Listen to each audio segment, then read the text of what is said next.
ગયે વખતે આપણે ત્રીજો શ્લોક કુલ્યા પૌરાણિકા પ્રોક્તા પારંપર્યયુતા ભુવિ ક્ષેત્ર પ્રવિષ્ટાસ્તે ચાપી સંસારોત્પત્તિ હેતવ.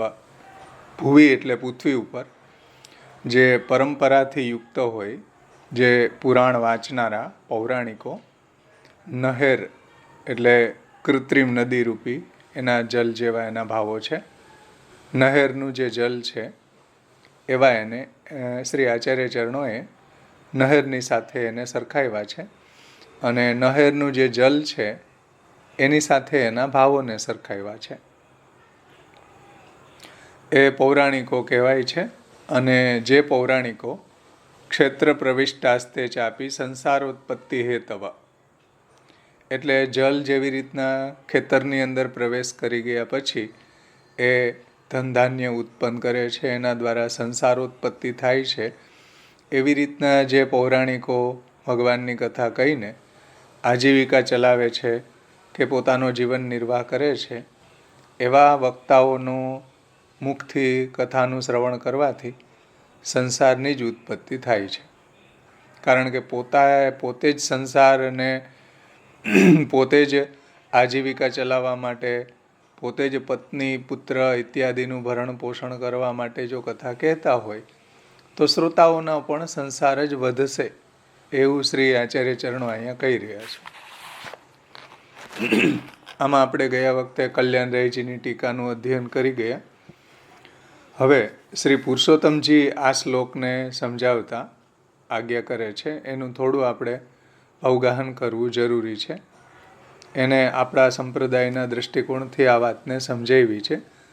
30મા પેજ ઉપર તમે જોઈ શકો પુરુષોત્તમજી શું કહે છે. જુઓ, 30મા પેજ ઉપર ગુરુભી.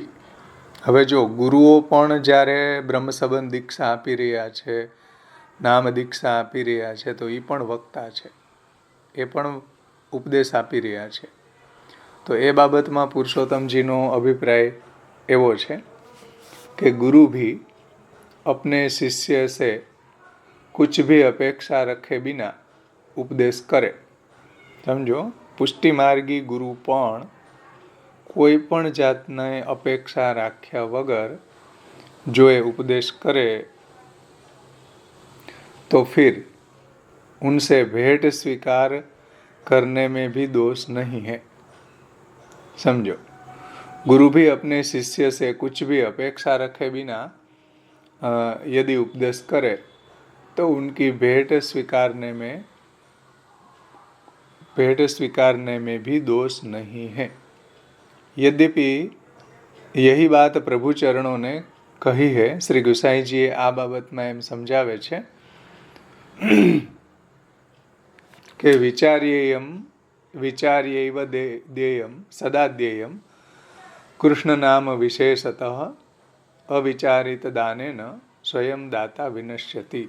આ પુરુષોત્તમજી ગુસાઈજીનો શ્લોક ટાંકીને કહે છે कि यही बात प्रभु चरणों ने कही है कि दान यानी कि ब्रह्म संबंध दीक्षा, शरण दीक्षा, इसका दान हमेशा विचार करके ही देना चाहिए. तिस पर भी कृष्ण नाम का दान तो विशेष रूप से पात्र अपात्र का विचार करके ही देना चाहिए.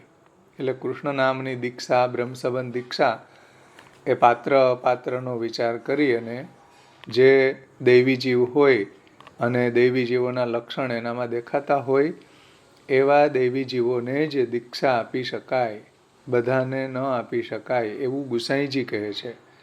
એમાં એ પુરુષોત્તમજી ગુસાઈજીનો શ્લોક ટાંકી અને સમજાવે છે કે ગુરુએ પણ બધાને ઉપદેશ ન આપવો. ભાઈ, બધા છે આ ઉપદેશના અધિકારી નથી. એટલે દૈવી જીવ છે કે નહીં એનું પરીક્ષણ કેમ કરવું? તો શ્રી મહાપ્રભુજી એના પરીક્ષણ માટે નિબંધમાં કહ્યું છે કે કૃપા પરિજ્ઞાનંચ માર્ગ રુચ્યાયમ અનુમીયતે. જેની ઉપર હરિની કૃપા છે કે નહીં, દૈવી જીવ છે કે નહીં, એ એની માર્ગ રુચિ, એને સ્થાયી માર્ગ રુચિથી એને ઓળખવો કે આ માર્ગની અંદર એની દ્રઢ રુચિ છે કે નહીં. પુરુષોત્તમજી એને સમજાવતા વિસ્તારથી કહે છે કે તાદ્રસત્વંચ ઉત્કટ ભજનાદર ગુરુ શુશ્રૂષા તદનુકૂળ પ્રશ્ન માર્ગ રુચિ વેશ ભાષા આચારેશ્ચ અવધારણીયમ.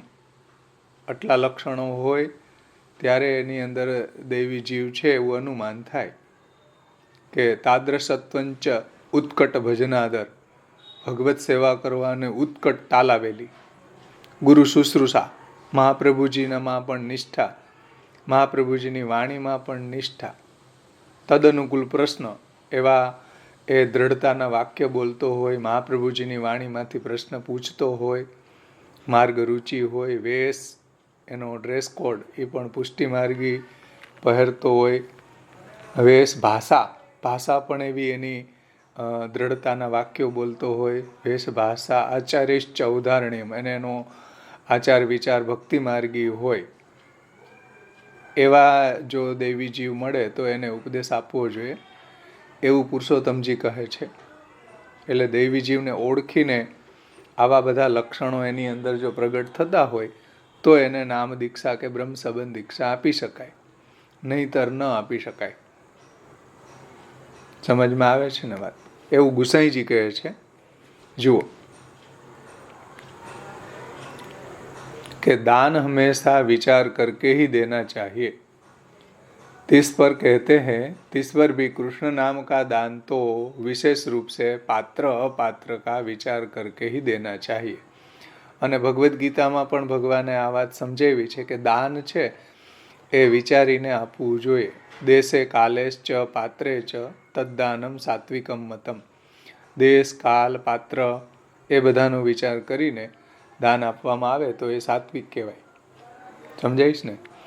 નહીતર એ તામસ દાન કે રાજસ દાન એ બધા પ્રકારો ભગવાને ગીતાજીમાં સમજાવ્યા છે.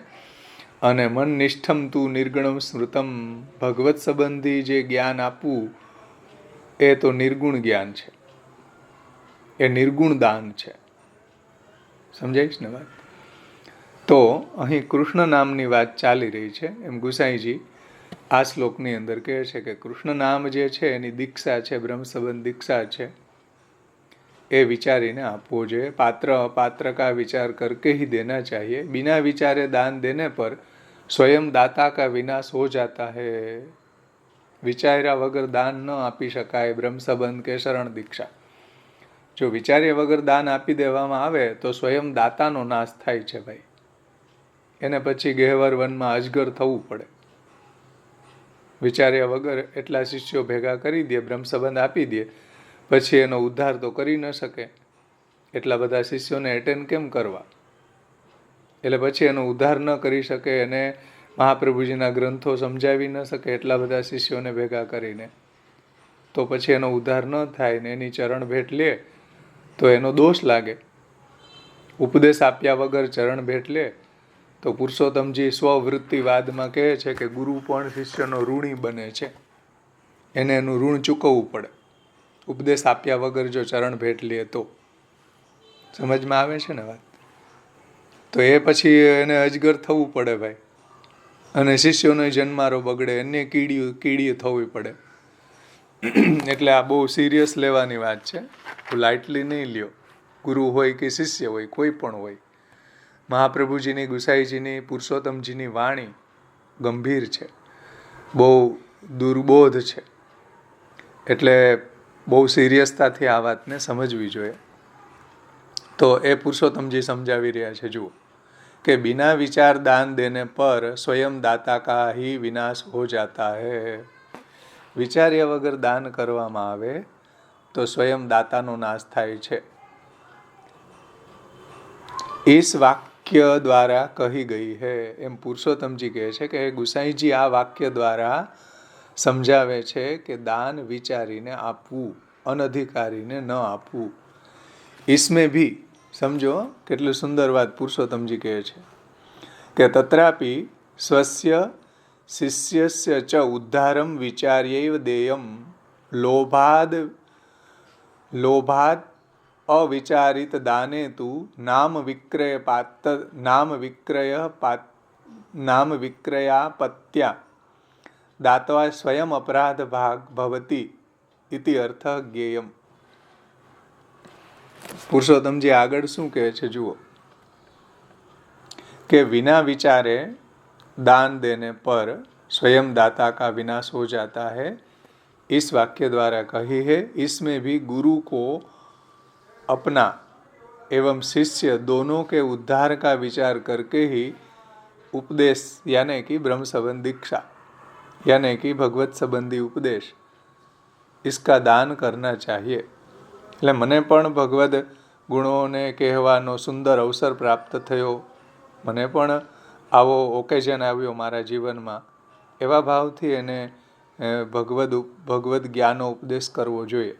જેમ સુખદેવજી પરીક્ષિતજીને કહે છે કે શ્રોતુર વક્તુ સમુત્સાહો, શ્રોતુર અને વક્તામાં બંનેમાં ભગવદ ગુણગાનને કહેવાનો અને સાંભળવાનો ઉત્સાહ છે. શ્રોતુર વક્તુ તથા શ્રદ્ધા સાન્ય સેવા બહિર્મુખા શ્રોતુર વક્તુજ સમુત્સાહો નમનાદ આદરા સ્ફુટ.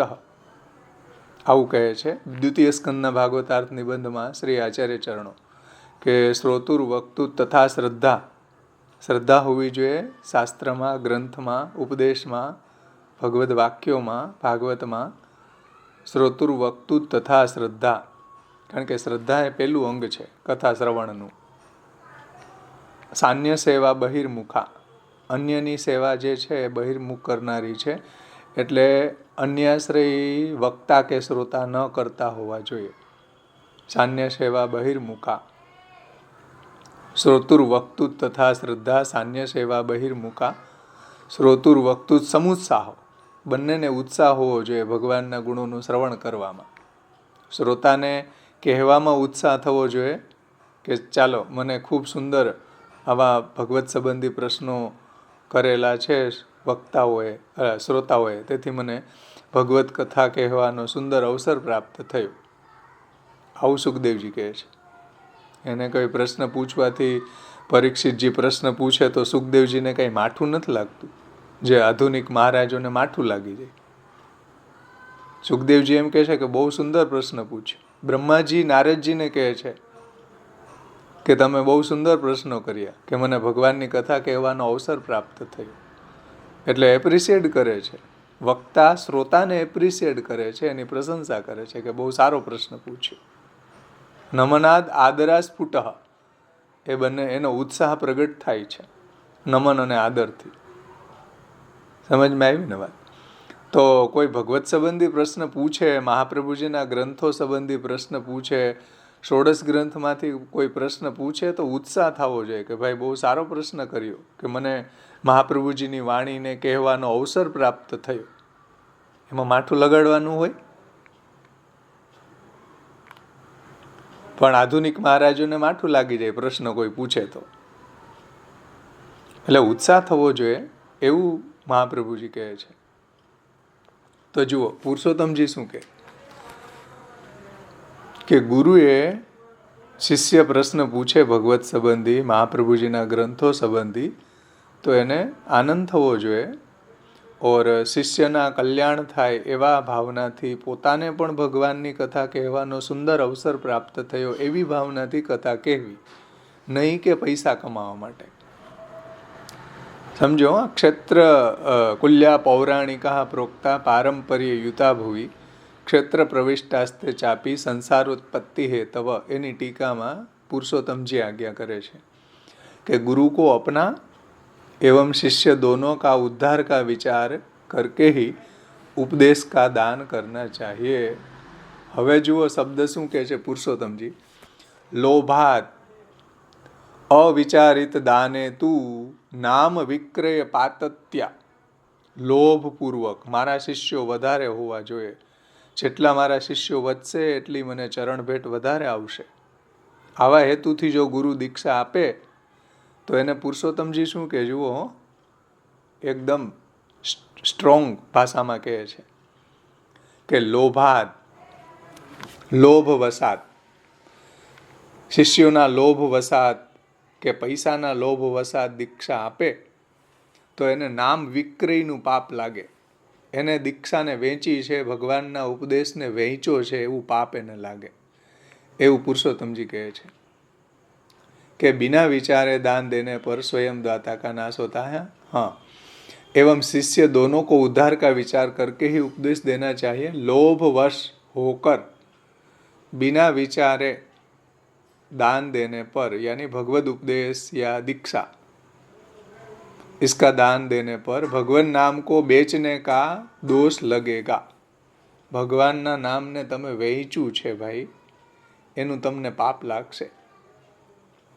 ભગવાનના નામને વેચી રહ્યા છો, ક્ષેત્ર પ્રવિષ્ટ થઈ ગયા.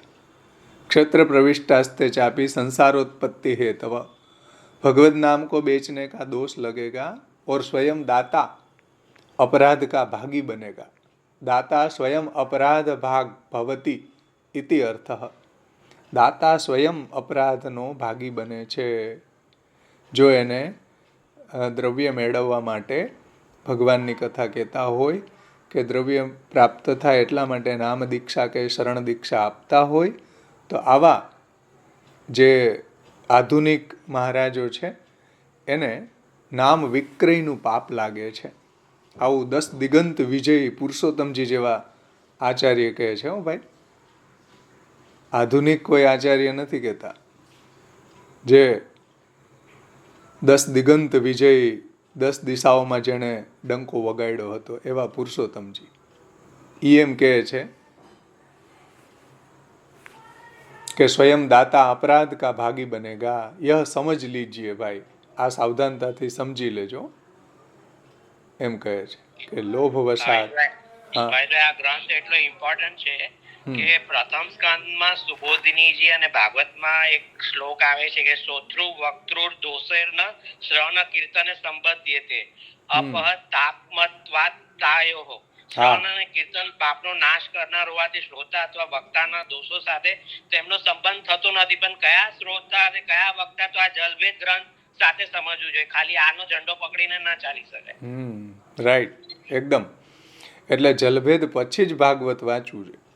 પહેલા 16 ગ્રંથ સમજીએ પછી ભાગવત આપણે અધ્યયન કરવું જરૂરી છે. પણ પહેલા 16 ગ્રંથ પહેલા સમજવા જરૂરી છે. કારણ કે 16 ગ્રંથ જો ન હોય તો આપણને આપણા કર્તવ્ય ઉપદેશનું જ્ઞાન ન થાય. ભાગવતમાં તો લીલો ઉપદેશ છે. તો સર્વપ્રથમ આપણે 16 ગ્રંથ સમજવા અતિ આવશ્યક છે. તો પછી ભાગવતની પંક્તિ લાગે, નહીતર ન લાગે ભાઈ. એટલે ત્યાં જે વક્તા અને શ્રોતાની વાત કરી રહ્યા છે એ આ જલભેદને પહેલાં સમજ્યા હોય તો પછી આપણને સમજમાં આવે. એટલે એટલું ઇમ્પોર્ટન્સ છે જલભેદ ગ્રંથ. સ્પેશિયલ મહાપ્રભુજીએ શ્રોતા માટે અને પંચપદ્યાની શ્રોતા વક્તા માટે જલભેદ અને પંચપદ્યાની પ્રગટ કર્યા છે. આચાર્ય ચરણોને કંઈ એટલું ઇમ્પોર્ટન્સ લાગ્યું હશે ને આ 2 ગ્રંથો પ્રગટ કરવાનું. એમને નથી લખી દીધા. બહુ સિરિયસ વાત છે. એટલે ભક્તિ વધારવી હોય એના માટે. હો ભાઈ, જેને કાંઈ વધારવું જ નથી એના માટે આ અંધસ્ય સૂર્ય ઇવ તદ વિમુખસ્ય નાત્ર અર્થિતા. જે આંધળાઓ છે એને સૂર્ય, આ જલભેદ કે પંચપદ્યાની ગ્રંથરૂપી સૂર્ય ઉગે કે આથમે એને કાંઈ ફેર ન પડે. એટલે આંધળાઓને કાંઈ કહેતા નથી ગુસાઈજી મહાપ્રભુજી. આ તો જેને આ માર્ગ ઉપર પ્રવૃત્ત થવું છે, ભક્તિ માર્ગ પ્રવૃત્તસ્ય દાઢ્યાર્થમ ઇદમ ઉચ્યતે.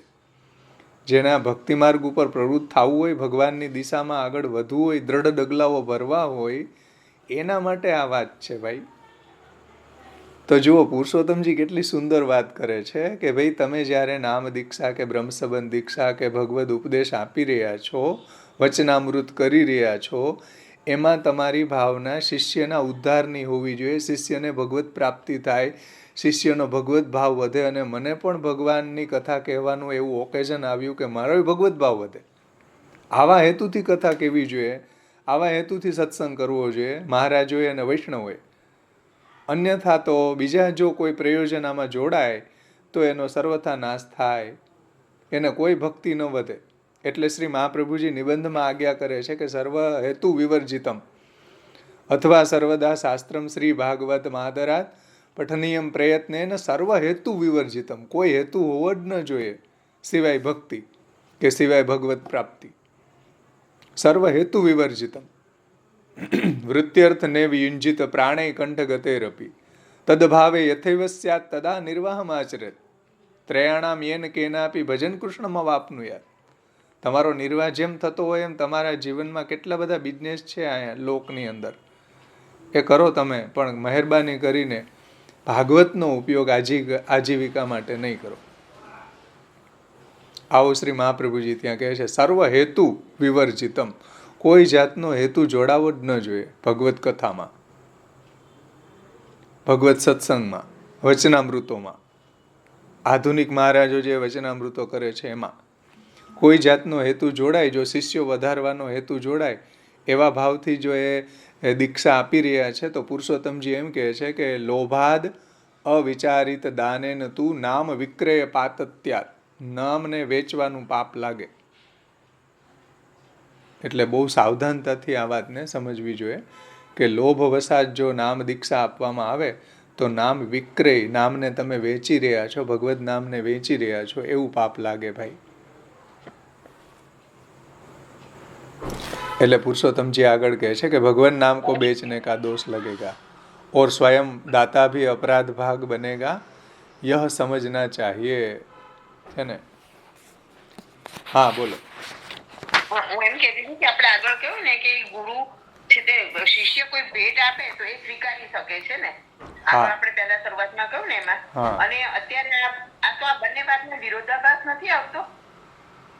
હા, એટલે જ આપણે ગયા વખતે બે વાતને સમજ્યા કે ભાઈ કુલ્યા પૌરાણિકા પ્રોક્તા પારંપર્ય યુતા ભુવી, કે એ જ્યારે ભગવાનની કથા કહી રહ્યા છે ત્યાં ગયા વખતે એક્ઝામ્પલ જોયું હતું બ્રાહ્મણોનું કે ભાઈ શ્યામબાવાશ્રીનું જે વચનામૃત હતા એમાં એણે જે આ એક્ઝામ્પલ આપ્યું કે ભાઈ જે મોડર્ન છોકરો છે એ પણ જ્યારે કર્મકાંડની અંદર પિતાને આસિસ્ટન્ટ તરીકે જઈ રહ્યો છે તો એની ઓન ડ્યુટી છે, ધર્મ છે એનું, અને ધર્મને નભાવતા જ્યારે એને ગુરુ દક્ષિણા મળશે તો વેલિડ છે.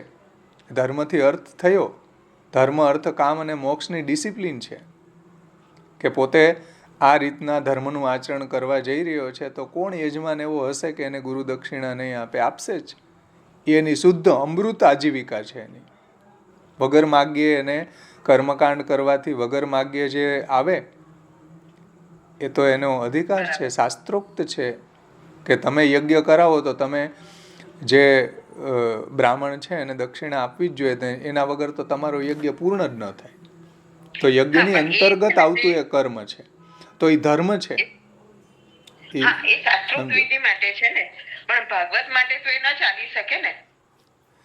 ભાગવત માટે તો એ પોસિબલ સર્વ હેતુ વિવર્જિત અહીંયા કહી રહ્યા છે. એટલે અહીંયા પુરુષોત્તમજી દીક્ષાની વાત લઈ આવે છે કે દીક્ષા જે છે, બ્રહ્મ સંબંધ દીક્ષા છે કે નામ દીક્ષા છે, એ પણ તમે એવા હેતુથી ન આપો કે શિષ્યો વધારવાની પ્રયોજનથી ન આપો. એમ એ તો હું સમજી, પણ એની અંદર પણ જો કોઈ ભેટ આપે તો એ તો યોગ્ય નથી ને એમ. હવે આધુનિક જે મહારાજો વચનામૃત કરે અને એ વચનામૃત જો એવા ભાવનાથી કરતા હોય કે શિષ્યનો ઉદ્ધાર થાય, અને મને પણ ભગવત કથા કહેવાનો અવસર પ્રાપ્ત થયો છે, સમજાઈશ ને, એમાં એનું પ્રયોજન ભેટ લેવાનું નથી, પણ અવાંતર તયા એને ભેટ આવી રહી છે દક્ષિણા તરીકે વગર માગીએ, તો એ એને વેચ્યું ન કહેવાય. સમજાઈશ ને? એટલે આનું બહુ સૂક્ષ્મ બેલેન્સ છે. આ જે કુલ્યા અને ક્ષેત્ર પ્રવિષ્ટનું એટલું સૂક્ષ્મ બેલેન્સ છે, જો સમજમાં આવે તો જ આવે એવું છે. ભાવ ભેદ જ છે કેવલ. હા બરાબર, સારું થયું. કેવલ ભાવ ભેદ જ છે,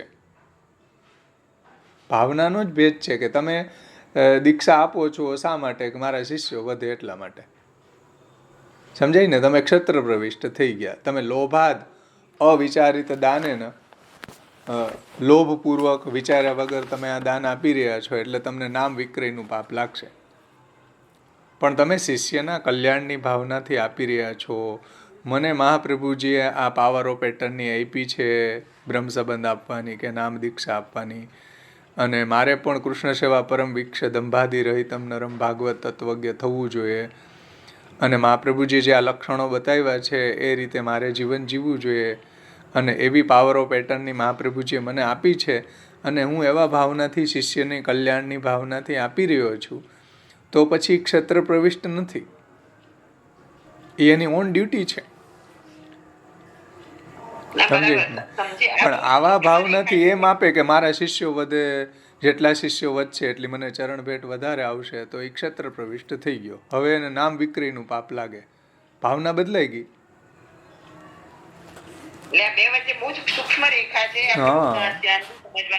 એટલે કોઈ બ્રાહ્મણ અહીં જુઓ કે આવી ભાવનાથી, માનો કે તમારે ત્યાં લગ્નની અંદર આવી રહ્યો છે કે ભાઈ હું બ્રાહ્મણ છું, મારે કર્મકાંડ કરાવવું જોઈએ મારા યજમાનનું, તો એવી ભાવનાથી આવી રહ્યો છે તો એ કુલ્યા છે, વેલકમ.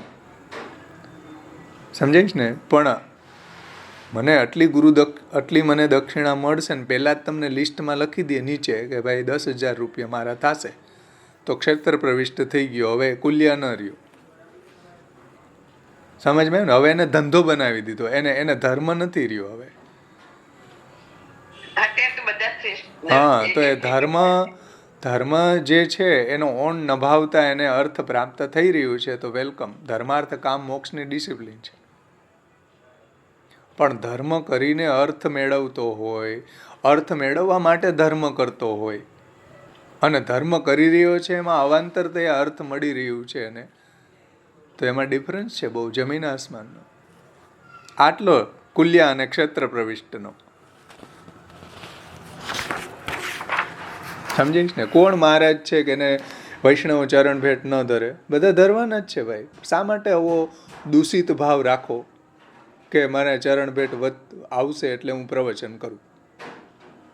સમજાય છે ને? જો ચરણ ભેટ મળે એટલે પ્રવચન કરવું, અને પ્રવચન કરવું મારી ઓન ડ્યુટી છે મહાપ્રભુજીના વંશજ તરીકે, તો ચરણ ભેટ તો આપશે જ ને. એની આજીવિકા એને દક્ષિણા તરીકે આપવાના જ છે શિષ્યો. તો ભાવભેદ છે. આ ભાવભેદના કારણે તો જમીન આસમાન એક થઈ બદલાઈ જાય, આખું જમીન આસમાનનો ડિફરન્સ થઈ જાય ભાવભેદથી. બધી જગ્યાએ આ વાત છે. સેવા આપણે કરી રહ્યા છીએ તો આપણા કરતાં મુખ્ય ભીતરિયા ઘણી બધી સારી સેવા કરતા હોય છે, પણ એની ભાવના આજીવિકાની છે. આપણી ભાવના આપણા ઠાકોરજીને સુખના વિચારપૂર્વક આપણા સમર્પણ, સેવા અને ભક્તિનો ભાવ છે. અને આપણા કરતાં કદાચ સારી સેવા કરતા હશે, પણ શું કામની? પ્રયોજન દૂષિત છે. સમજમાં આવે ને વાત? ભાઈ સમજમાં આવે છે ને બધાને? આ કુલ્યા અને ક્ષેત્ર પ્રવિષ્ટનો. પુરુષોત્તમજી અહીંયા એવા 2-3 પ્રમાણો ટાકે છે 29મા પેજ ઉપર, કે જે ભગવાનના નામનો વિક્રય કરે છે એ સંદર્ભમાં પૃથ્વી બ્રહ્માજીને કહે છે કે ભાઈ આવા લોકોથી હું પીડાવું છું. પૃથ્વી બ્રહ્માજીને શું કહે છે જુઓ, 29મા પેજ ઉપર પુરુષોત્તમજી આ શ્લોકો ટાંકીને કહે છે કે પૃથ્વી કે વાક્ય અનુસાર પૃથ્વી શું કહે છે? બ્રહ્મવૈવર્ત પુરાણનું વાક્ય ટાંક્યું છે, બ્રહ્મવૈવર્ત પુરાણ 4:25માં.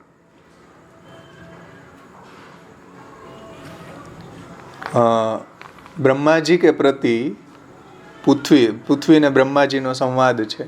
जो भगवान के मंगलमय नामों का विक्रय करते हैं उनके भार से मैं पीड़ित रहती हूँ. पृथ्वी एम कहे છે કે આ 150 કરોડ વસ્તી ભારતમાં છે એનો મને ભાર નથી લાગતો. જે લોકો ભગવાનના નામનો વિક્રય કરે છે એવા લોકોના ભારથી હું પીડાઉં છું. મનુષ્યનો ફિઝિકલી કોઈ ભાર નથી લાગતો, પણ આવા દુષ્કર્મનો મને ભાર લાગે છે. જો બ્રહ્મવૈવર્ત પુરાણનું અહીંયા પુરુષોત્તમજી ટાંકે છે કે જે લોકો ભગવાનના મંગલમય નામોનો વિક્રય કરે છે, વેચે છે, એના નામે પૈસા કમાય છે, એવા લોકોથી હું પીડાઈ રહી છું, એવા લોકોનો મને બહુ ભાર લાગે છે. આવું પૃથ્વી ને બ્રહ્માજીનો સંવાદ છે. પૃથ્વી છે એના પિતા બ્રહ્માજી છે, એને જ કે ને પોતાનું દુઃખ કોની સામે રડે, તો પૃથ્વી બ્રહ્માજીને કહે છે कि जो भगवान के मंगलमय नामों का विक्रय करता है उनके भार से मैं पीड़ित हूँ.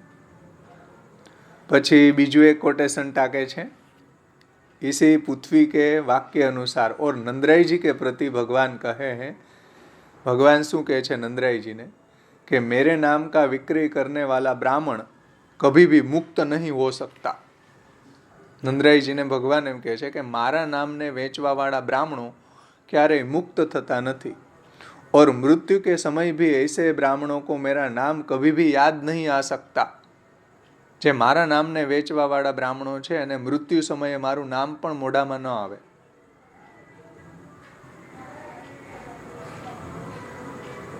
मेरे नाम का विक्रय करने वाला ब्राह्मण कभी भी मुक्त नहीं हो सकता है और मृत्यु के समय ऐसे को मेरा नाम कभी भी याद नहीं आ सकता. બોલો, ભગવાનના નામના વિક્રયનું પાપ એટલું છે. તો જુઓ ભગવદ નામના વિક્રયનું કેટલું પાપ છે એ વાત અહીંયા પુરુષોત્તમજી આપણને સમજાવ્યું છે. કુલ્યા પૌરાણિકા પ્રોક્તા પારંપર્ય યુતા ભુવિ ક્ષેત્ર પ્રવિષ્ટાસ્તે ચાપી સંસાર ઉત્પત્તિ હેતવ. આ બાબતમાં કોઈને કંઈ પ્રશ્ન હોય તો પૂછો, નહીતર આપણે આગળ વધીએ.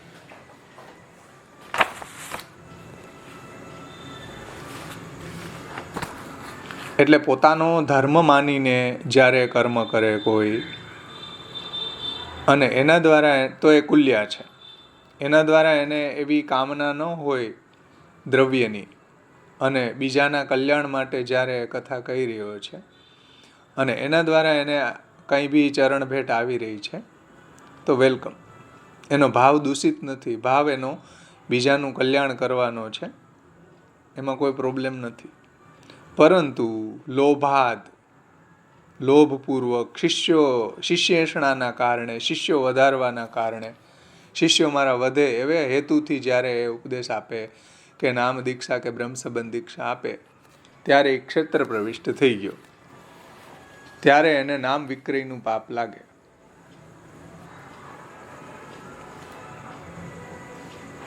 બોલો, આમાં હવે કોઈને કંઈ પ્રશ્ન હોય તો પૂછી શકો, નહીંતર આપણે આગળનો શ્લોક લે. આમાં શ્યામબાવાશ્રીનું જે ષોડશ ગ્રંથ પરિચય છે એમાં એને આનો શ્લોકનું તાત્પર્ય એ રીતના સમજાવ્યું છે કે પોતાના કુટુંબના પોષણ માટે, ધન કમાવા માટે યા તો યશની કામનાથી જેવો કથા કરે છે તેઓ ખેતરને જલ પહોંચાડનારી નહેરો એટલે નીકોની જેવા હોય છે. ખેતરની નીકોના જલનું મુખ્ય પ્રયોજન છે ધાન્યનું ઉત્પાદન કરવું. એ જ પ્રકારે એ વક્તાઓની ભગવત કથાનું પણ મુખ્ય પ્રયોજન તો સંસાર વધારવો એ જ હોય છે. તેથી એ જ ફલ શ્રોતાને પણ મળે છે, એટલે શ્રોતાનો પણ સંસાર જ વધે છે. વક્તાને જે ભાવના છે એવી જ ભાવના શ્રોતામાં આવે છે. એટલે વક્તા કથા કહી રહ્યો છે પોતાની આજીવિકા માટે, તો એનો સંસાર ચલાવવા માટે, તો શ્રોતાઓને સંસાર જ વધે છે. એવું શ્રી મહાપ્રભુજીનું અહીંયા કહેવાનું તાત્પર્ય છે. આમાં કોઈને કંઈ પ્રશ્ન છે?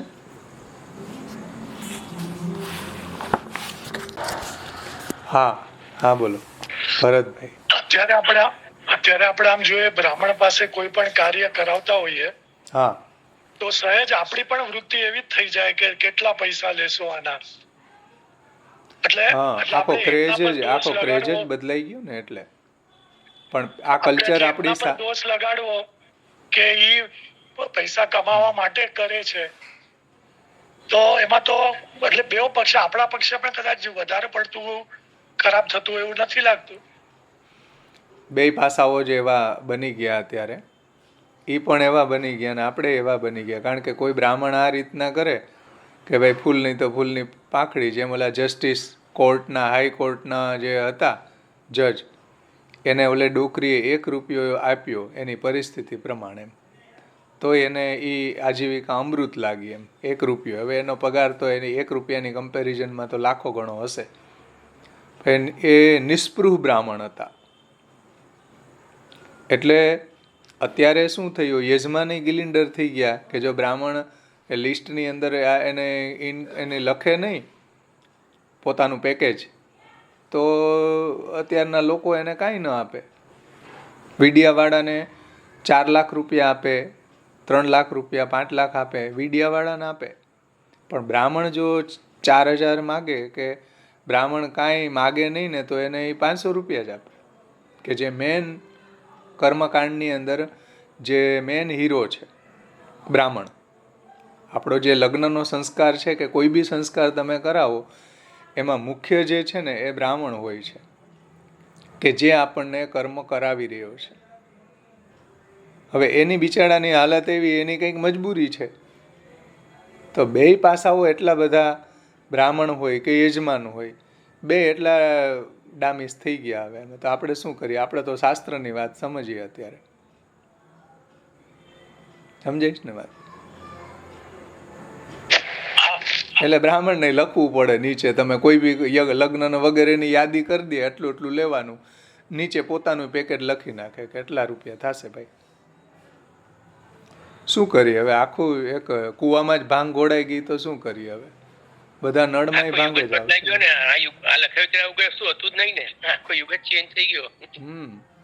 પણ હકીકત આ હોવી જોઈએ, શાસ્ત્રની ડિસિપ્લિન આ છે. પણ શાસ્ત્ર આ રીતના કહે છે ને આ રીતના જીવવું જોઈએ ભાઈ, શાસ્ત્ર પ્રમાણે. જે લોકો શાસ્ત્રને કમિટમેન્ટ નથી એને આપણે કઈ કહેતા નથી. હે? શાસ્ત્રની ગરિમા તો જતી રહી કહેવાય ને. એટલે શાસ્ત્ર પ્રમાણે જે લોકો જીવી રહ્યા છે એને આ રીતના જીવવું જોઈએ.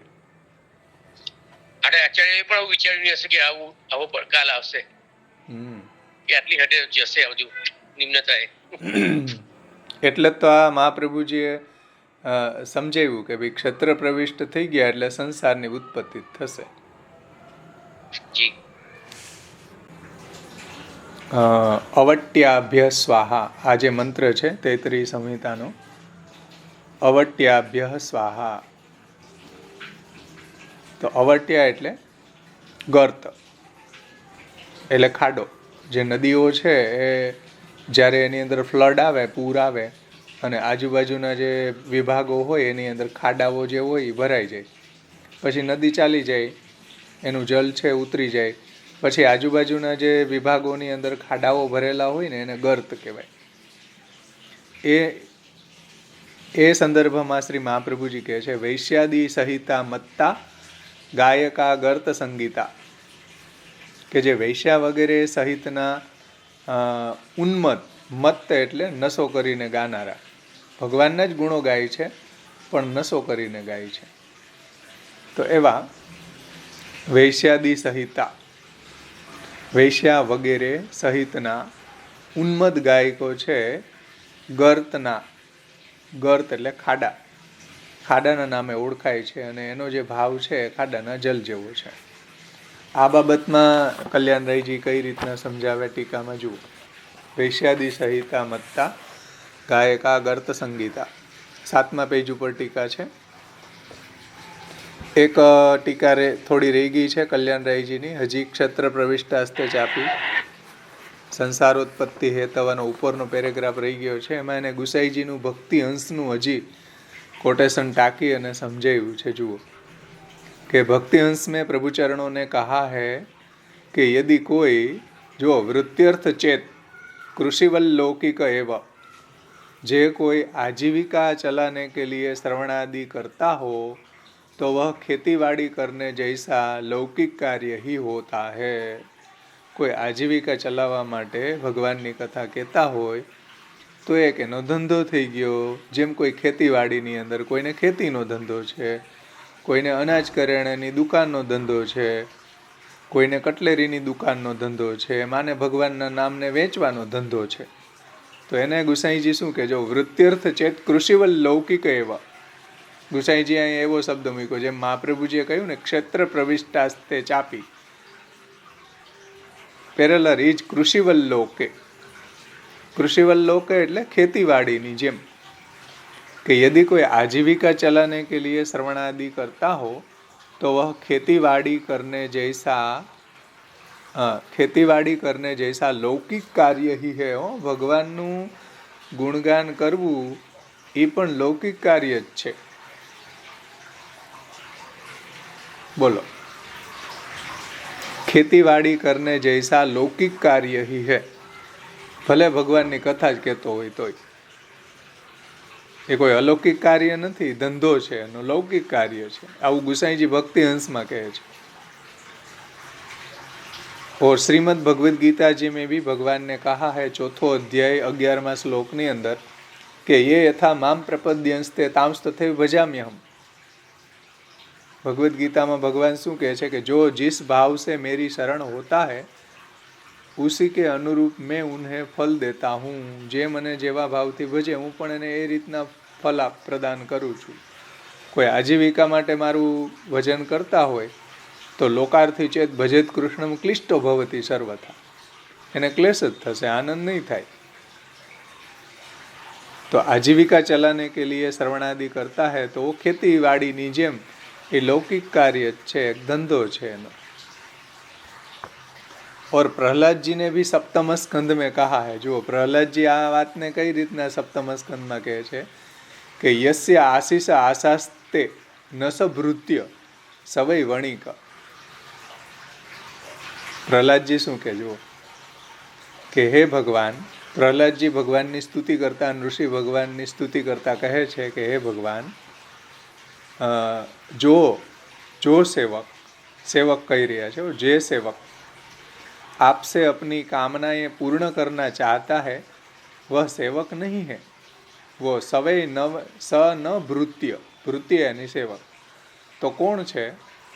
પ્રહલાદજી કહે છે કે સવૈ વણિક, એ તો વેપાર વાણિજ્ય કરનારો વણિક છે. वो सेवक नहीं है, वह तो लेन देन करने वाला नीरा बनिया है. કે જે ભગવાનની પાસે કોઈ વસ્તુની કામનાથી ભજન કરી રહ્યો છે એ તો ભૃત્ય ન કહેવાય, એને સેવક ન કહેવાય, એને વણિક કહેવાય, સોદાબાજી કરનારો વણિક છે ભાઈ. આવું સપ્તમ સ્કંદ 10મો અધ્યાય 4થા શ્લોકમાં પ્રહલાદજી કહે છે.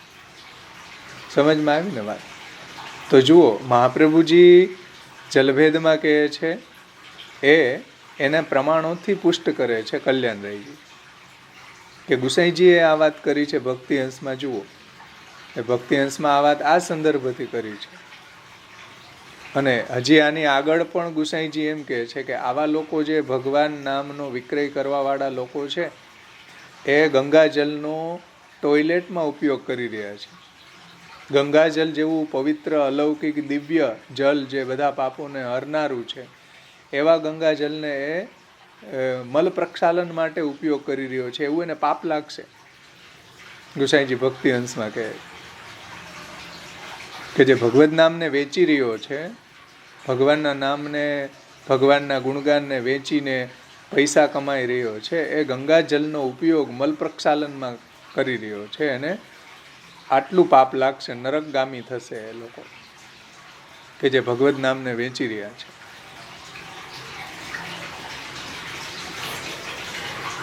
ભગવાનના નામનો ધંધો કરી રહ્યા છે એવા લોકોને તો ગંગાજલનું એ ટોયલેટમાં ઉપયોગ કરે છે એટલે નરકના ગામી જ છે અને એટલું પાપ લાગે છે.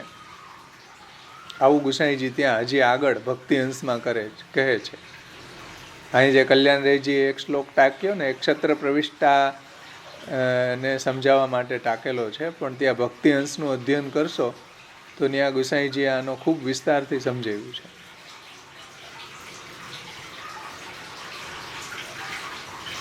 પ્રહલાદજી પણ સપ્તમ સ્કંદમાં કહે છે કે જે ભગવાન પાસે કોઈ કામનાથી ભજન કરે છે, ભૃત્ય નથી, સેવક નથી, વણિક છે.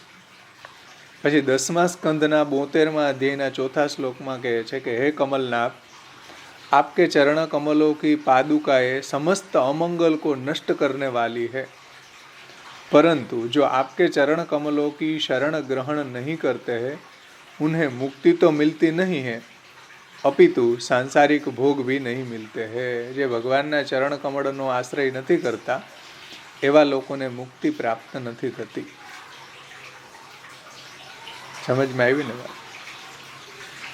કારણ કે માયાને જ નથી તરી શકતા ભગવાનની શરણાગતિ વગર, તો મુક્તિ કેવી રીતના મળે?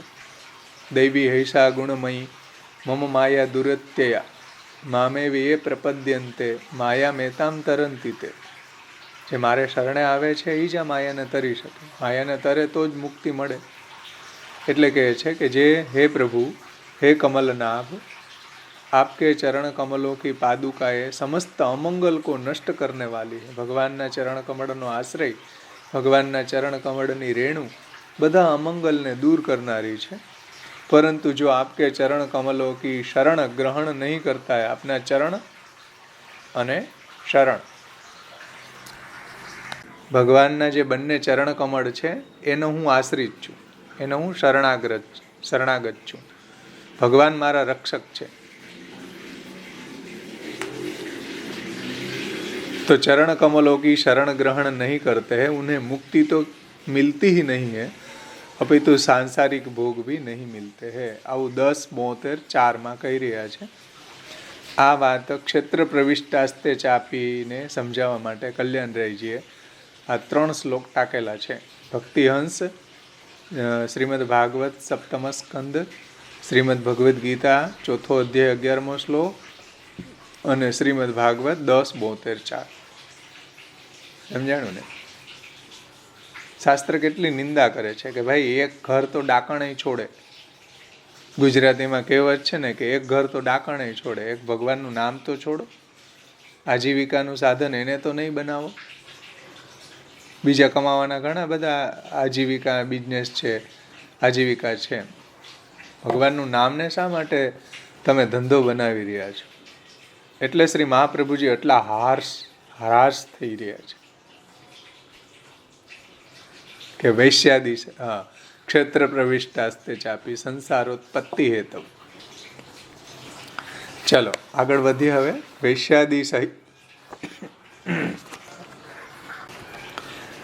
વૈશ્યાદી સહિતા મત્તા ગાયકા ગર્ત સંગીતા. એટલે વૈશ્યા વગેરે જે છે, જે ડ્રિંક કરીને ગાનારા છે, ભગવાનના ગુણો જ ગાય છે ભાઈ, પણ મત થઈને ગાય છે, ડ્રિંક કરીને ગાય છે. એને કારણે સ્વામી સેવકનો જે ભાવ છે કે સ્વામી સેવકનો સંબંધ છે એને મત્તતાના કારણે, નશાના કારણે એ યાદ નહીં રહે. તો એવા જે વૈશ્યા વગેરે જે છે એ ગાનારા લોકો છે એ ગર્તના જેવા છે, ખાડાના જલ જેવા છે. શ્રી કલ્યાણરાયજી એને સમજાવે છે कि अब श्री आचार्य चरणों चौथे प्रकार के वक्ता का भाव वैश्यादि सहिता मत्ता इत्यादि शब्दों से कहते हैं. इसमें प्रयुक्त हुए आदि वैश्यादि, तो आदि शब्द से उल्टाओं का संग करने वाले एवं उसके साथ साथ जुआ इत्यादि में रत रहने वाले वक्ताओं के विषय में आचार्य चरणों कहते हैं. आदि शब्दથી કોને લીધા અહીંયા? વૈશ્યાદિ. તો વૈશ્યા વગેરે તો સ્પષ્ટ જ છે. આદિ શબ્દથી કલ્યાણરાયજી એમ કહે છે કે કુલટા જે સ્ત્રીઓ છે, એ કુલટા સ્ત્રીઓ, જે સ્વચ્છંદ આચરણ કરનારી જે સ્ત્રીઓ છે એનો સંગ કરનારા લોકો, અને સાથે સાથે જુગાર, ડ્રિંક, આવું બધું કરનારા જે લોકો છે, એ જ્યારે ભગવાનના ગુણો ગાતા હશે ત્યારે એને ખાડાના જલ જેવા સમજવા. जुआ इत्यादि में रत रहने वाले वक्ताओं के विषय में आचार्य चरणों कहते हैं. और श्री कपिल देव जी ने भी श्रीमद् भागवत जी में ऐसे वक्ता की निंदा करते हुए कहा है कि जीव को किसी और का संग करने से ऐसा मोह और बंधन नहीं होता जैसा स्त्री और स्त्रियों के संगियों का संग करने से होता है. એટલે આવી જે કુલટા સ્ત્રીઓ છે એનો સંગ કરવાથી જે બંધન થાય છે એવું કોઈના સંગથી એટલું બંધન નથી થતું જે અજામિલને થયું,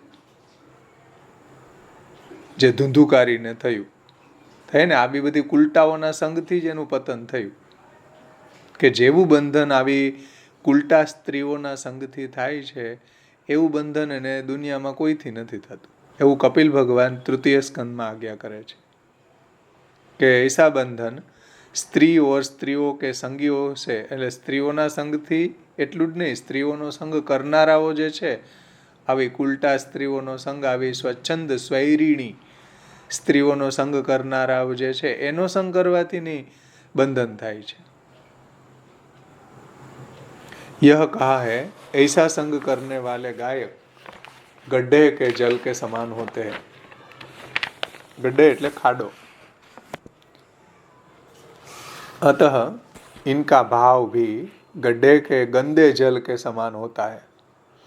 તમે જુઓ નદીનું ફ્લડ વહી જાય પછી આજુબાજુમાં જે જલ ભરાણું હોય ને ખાડામાં એની અંદર પછી પૂરા પડે, એમાં વાસ આવે, એ ગંદુ થઈ જાય, એવું જલની સાથે આને સરખાવ્યા.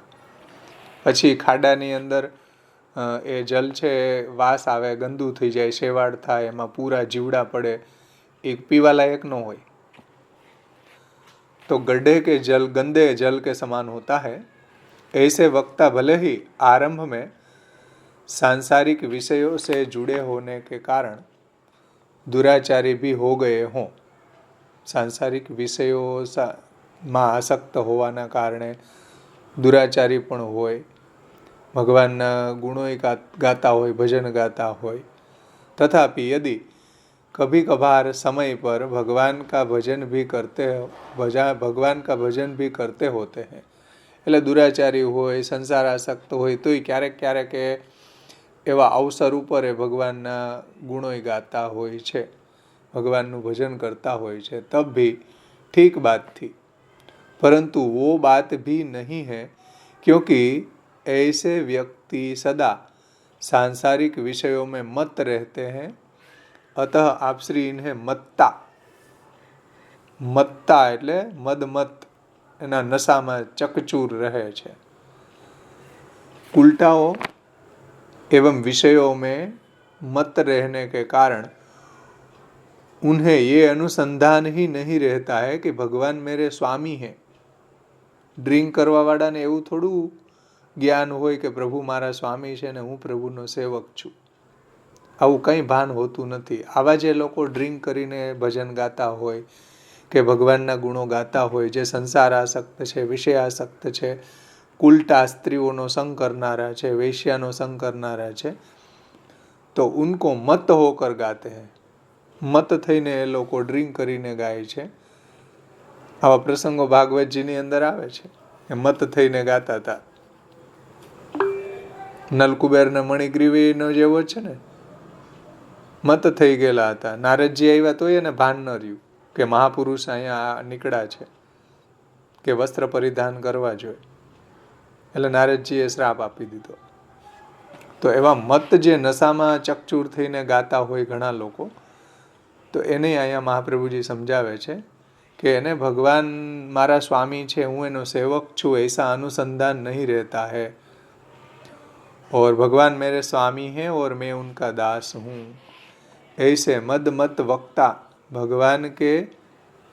भगवान से प्रीति करने के कारण या उनमें महात्म्य बुद्धि रखने के कारण कृष्ण भजन नहीं करते हैं. આ લોકો કૃષ્ણ ભજન કોઈ ભગવાનનું મહાત્મ્ય જાણીને કે પ્રભુનો આવો યશ છે, પ્રભુના આવા યશોગાન કરવા જોઈએ, આવું પ્રભુનું મહાત્મ્ય જાણીને કે ભગવાનમાં પ્રીતિ છે એટલે ભગવાનના ગુણો ગાઈ રહ્યા છે, એવું નથી ભાઈ. આ લોકો સમજો, ભગવાનમાં પ્રેમ કે ભગવાનનું મહાત્મ્ય જ્ઞાન જાણીને એ ભગવાનના ગુણો નથી ગાતા, કૃષ્ણ ભજન નહીં કરતે, किंतु उत्तम स्वर संगीत से आकर्षित होकर करते हैं. કે ઉત્તમ સ્વર અને સંગીત જે છે એને કારણે એમાં એ ભગવાનના ગુણો પણ એમાં ફિટ કરીને ગાય છે. હકીકતમાં તો મુખ્ય એને સ્વર અને સંગીતની મુખ્યતા છે, ભગવાનના ગુણોની મુખ્યતા નથી. ભગવાનમાં એને કોઈ પ્રેમ નથી, ભગવાનનું મહાત્મ્ય જ્ઞાન નથી, અને પાછા ડ્રિંક કરીને ગાય છે, એટલે સ્વામી સેવકનો ભાવય નથી. પણ ઉત્તમ સ્વર સંગીત છે આકર્ષિત હોકર ગાતે. આ મૂવીની અંદર ઘણા એવા કૃષ્ણના ગીતોના એ લોકો ગીત લે છે. ઘણી મૂવીઓમાં તમે જોતા હોય તો નટીઓ ગાતી હોય છે, જે વૈશ્યાઓ છે, એ ભગવાનના ગુણો તો બોલતી હોય છે. ઘણા મૂવીની અંદર એવા ગીતો લીધા છે ભગવાનના, પણ એ વૈશ્યાદી સહિતા મત્તા ગાયકા ગર્ત સંગીતા છે. તો એ વાતને કલ્યાણરાયજી સમજાવે છે કે ऐसे जो मद मत वक्ता भगवान में प्रीति करने के कारण या तो महात्म्य बुद्धि रखने के कारण कृष्ण भजन नहीं करते हैं, किंतु उत्तम स्वर संगीत से आकर्षित होकर करते हैं. એમાં એવા સ્વર સંગીત એમાં વાગતા હોય છે, એમાં એ ભગવાનના ગુણોને ગાય છે. એમાં એને કાંઈ ભગવાનના ગુણો સાથે કાંઈ લેવા દેવા નથી. એને તો સ્વર સંગીતનો જે અવાજ છે એ કર્ણપ્રિય છે. ભગવાનના ગુણો સાથે એને કોઈ મતલબ નથી. इनका ध्यान गाए जाने वाले भगवत चरित्रों की ओर नहीं होता है. ભગવાનના ચરિત્રો સાથે કાંઈ લેવા દેવા નથી, પરંતુ રાગ સ્વર और ताल की ओर रहता है. એનું ધ્યાન ક્યાં રહે છે? રાગ, સ્વર અને તાલ. ભગવાનના ગુણોમાં કેવી સુંદર સુંદર લીલાઓનું વર્ણન છે. ભગવાનની લીલાઓની અંદર કેવું સુંદર પ્રભુના નામ, રૂપ, ગુણ, લીલા, ચરિત્રોનું વર્ણન કરેલું છે. એની સાથે એને કોઈ લેવા દેવા નથી. એને તો રાગ, સ્વર, તાલમાં પરફેક્ટ ગાયું કે નહીં એની સાથે મતલબ છે, કે આને રાગ બરાબર નથી, આને સ્વર બરાબર નથી, આનો તાલ બરાબર નથી. એને જે પ્રાયોરિટી આપતો હોય. ભગવાનની એમાં કેવી સુંદર લીલાઓનું વર્ણન છે એની સાથે એને કાંઈ લેવા દેવા નથી. આવા લોકોને જે વૈશ્યાદી સહિતા મત્તા ગાયકા ગર્ત સંગીતા, તો સ્વર તાલ કી ઓર ઉસકા રાગ સ્વર તાલ એની સાથે એને લેવા દેવા છે. इसलिए ये गंदे गड्ढे के जल के समान होते हैं. ખાડાના જલ જેવા છે. इसलिए उनका भाव कुएं के जल या कुलिया के जल की भांति शीतलता आदि गुणों से युक्त नहीं होता. કુવાનું જલ હજી સારું, ગંધર્વોની ત્યાં એ શ્રવણ કરવા યોગ્ય બતાવ્યા છે કે ગાય ગાયને ભગવાનના ગુણો ગાય. કુલિયા છે એ પણ સારા પૌરાણિકો છે, પરંપરાથી જેને પુરાણોનું જ્ઞાન છે ને, ભગવાનનું યશોગાન એ પૈસા કમાવા માટે નથી કરતા, પણ એ પોતે ભગવાનના ગુણો ગાવામાં એને આનંદ આવી રહ્યો છે એ હેતુથી શ્રોતાઓને ભગવાનના ગુણો કહે છે. કુલિયા પરંપરાથી એ આ જ કાર્ય કરી રહ્યા છે. તો એનાથી આ સાવ નીચેની કેટેગરીના છે, જઘન્ય કક્ષાના છે આ લોકો. कुल्या और इनका भाव कुल्या के जल भी जल की भांति शीतलता आदि गुणों से युक्त नहीं होता है. और यदि ऊपर कहे गए वक्ता में बाकी सभी दोष हो, सभी दोष तो है, परंतु यदि वे मत नहीं है तो इन्हें तीसरे श्लोक में बताए गए विभिन्न कुओं के जलों के अंतर्गत समझ लेना चाहिए. जो એ ડ્રિંક કરતા ન હોય, ભલે સંસારમાં આસક્ત હોય, ઉપર જે બધા દુર્ગુણો બતાવ્યા એ હોય, પણ જો ડ્રિંક કરીને મત થયેલા ન હોય તો ખારા કુવા જેવા સમજવા. કુવાના અલગ અલગ ભેદ આપણે જોયા હતા ને, તો એને એ રીતના સમજવા જોઈએ. કુવાના ખારા કુવાના જલ જેવા. એની અંદર કોઈ શીતલ કે મીઠા કુવાના જલ જેવા તો નથી જ આવા દુર્ગુણોને કારણે. તો જે સંસારમાં આસક્ત છે, વિષયાસક્ત છે, સ્વૈરીણી, વેશ્યા ઇત્યાદિ સ્ત્રીઓનો સંગ કરનારા છે અને સાથે સાથે ડ્રિંક કરીને ગાવાવાળા છે, આવા લોકોને મહાપ્રભુજી ગર્ત સંગીતા કહે છે. એકદમ ગંદુ જલ છે. આનું ગુણગાન સાંભળી ન શકાય. સમજીશ ને? આ નટીઓ જે સ્વૈરીણીઓ જે છે બધી મૂવીની અંદર, આ ઘણા બધા એવા કૃષ્ણના ગીતો એ લોકો ગાય છે. એ કોઈ ઈશ્વર કે કોઈ પિક્ચર આવ્યું હતું એની અંદર એને એવું, એના તમે સ્વર ને તાલ જુઓ તો તમને સાંભળવાની ઈચ્છા થઈ જાય. એ બાળ લીલાનું જ એને ગાયું છે. કૌશલ્યા મેં તેરી તું મેરા રામ, તેરી યશોદા મેં તું મેરા શ્યામ, લાલી લાલી લાલી લાલી એમ કરીને છે ગીત. તમે ગાવો તો તમને મજા આવી જાય, બાળ વાત્સલ્ય રસ પ્રગટ થાય. પણ ગાવાવાળા જે છે બધા વૈશ્યાદી સહિતા મત્તા ગાયકા ગર્ત સંગીતા, એવા તો ઘણી મૂવીઓની અંદર આવેલા છે, હું નથી જોતો, પણ જે લોકો જોતા હશે એને ખબર હશે કે કૃષ્ણના ગીતો છે એ લોકો એમાં ગાઈને મૂકે છે, એટલા સ્વર ને તાલ ને આવા બધા મ્યુઝિક સાથે, એટલે બધાને સાંભળવા ગમે. પણ ગાયેલા કોણે હોય? મત થયેલા વૈશ્યાદી સહિતા મત્તા ગાયકા ગર્ત સંગીતા. સમજમાં આવી ને વાત?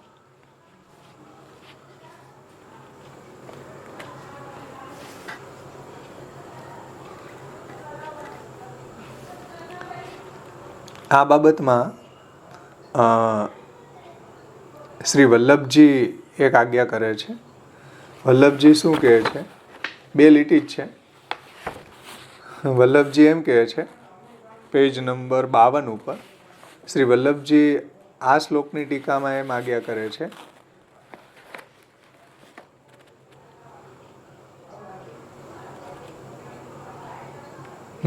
ऐसे लोगों इसका अर्थ ये है कि जल रहित अंधा कुआं, जो अंधा कुआं जैसे नीचे तल तक गहरा होता है एवं उसमें दुष्ट जीव जंतु और कंकाल पड़े रहते हैं और बेचारे राह चलते लोग उसमें जा गिरे, ठीक उसी प्रकार ऐसे वेश्यादि का संग करने वाले एवं मद मत गायक भी स्वयं खुद की तो अधोगति करते ही है, साथ साथ दूसरे का भी पतन का कारण बनते हैं. શું કહે છે જો વલ્લભજી એમ કહે છે કે કોઈ અંધારો કૂવો હોય, અવાવરો કૂવો જેને કહેવાય, એવો રસ્તામાં આવતો હોય, અત્યારે તમે જોતા હશો યુટ્યુબ ઉપર કે ઘણી ગાયો એમાં પડી જાય, ઘણા લોકો એમાં પડી જાય, ઘણા જાનવરો એમાં પડી જાય, તો એવો એની અંદર પડ્યા પછી કોઈ નીકળી ન શકે એવા ખાડા, એવા આ કૂવા હોય છે. તો આ બધા વક્તાઓ એવા છે. એક હા, અવાવરા, કાંઠા વગરના, રેડી, બરાબર, કે કાંઠા બાંધેલા ન હોય એવા કૂવાઓ રસ્તામાં આવે, એને કારણે બિચારા બધા પ્રાણીઓ એમાં પડી જતા હોય છે, પછી નીકળી ન શકે એમ. એવી જ રીતના વૈશ્યાઓના સંગમાં જે પડી ગયો પછી એમાંથી બહાર ન નીકળી શકે, આવી કુલટાઓના સંગમાં જે માણસ ફસાઈ જાય ને, ખાડો એવો જ છે. કલ્યાણ અહીંયા વલ્લભજી એમ કહે છે જુઓ કે અંધા કુવા, એની અંદર પડેલા જે જીવજંતુ હોય, दुष्ट जीव जंतु और कंकाल पड़े रहते हैं और बेचारे राह चलते लोगों उसमें जा गिरे, ठीक उसी प्रकार ऐसे वेश्यादि का संग करने वाले एवं मद मत गायक भी स्वयं खुद की तो अधोगति करते ही है, साथ साथ दूसरे के भी पतन का कारण बनते हैं. બીજાઓને એમાં પાડે છે, પોતે તો વૈશ્યાદી થઈ ત્યાં મત થઈને ગાય છે, ભગવાનના જ ગુણો ગાય છે. તમે એમ કહો કે આ ભગવાનના જ ગુણો છે, આમાં શું વાંધો? મહાપ્રભુજી કહે કે ભાઈ આ તમારું પતન થઈ જશે, નીકળી જ નહીં શકો એમાંથી.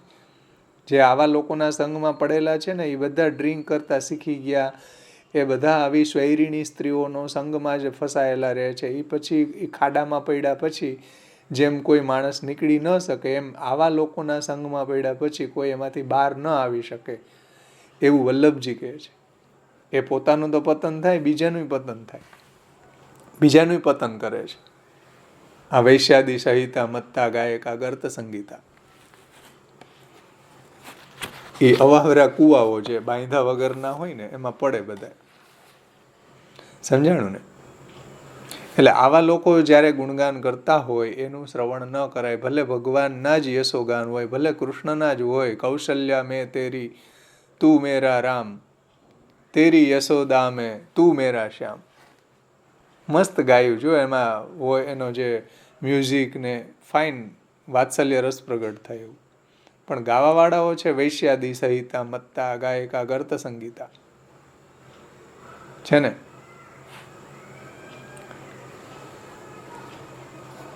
તો આવા લોકોનું ગાન ક્યારેય શ્રવણ ન કરવું જોઈએ, ભલે કૃષ્ણનું જ ગુણગાન ગાતા હોય તો પણ.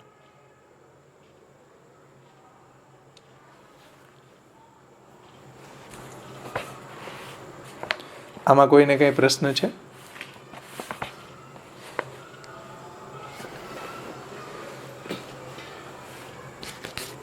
અંગીકાર પ્રથામાં થઈ ગયું એમ બધું સત્સંગ બધું જ કરતા હોય છે. હા જુઓ, હા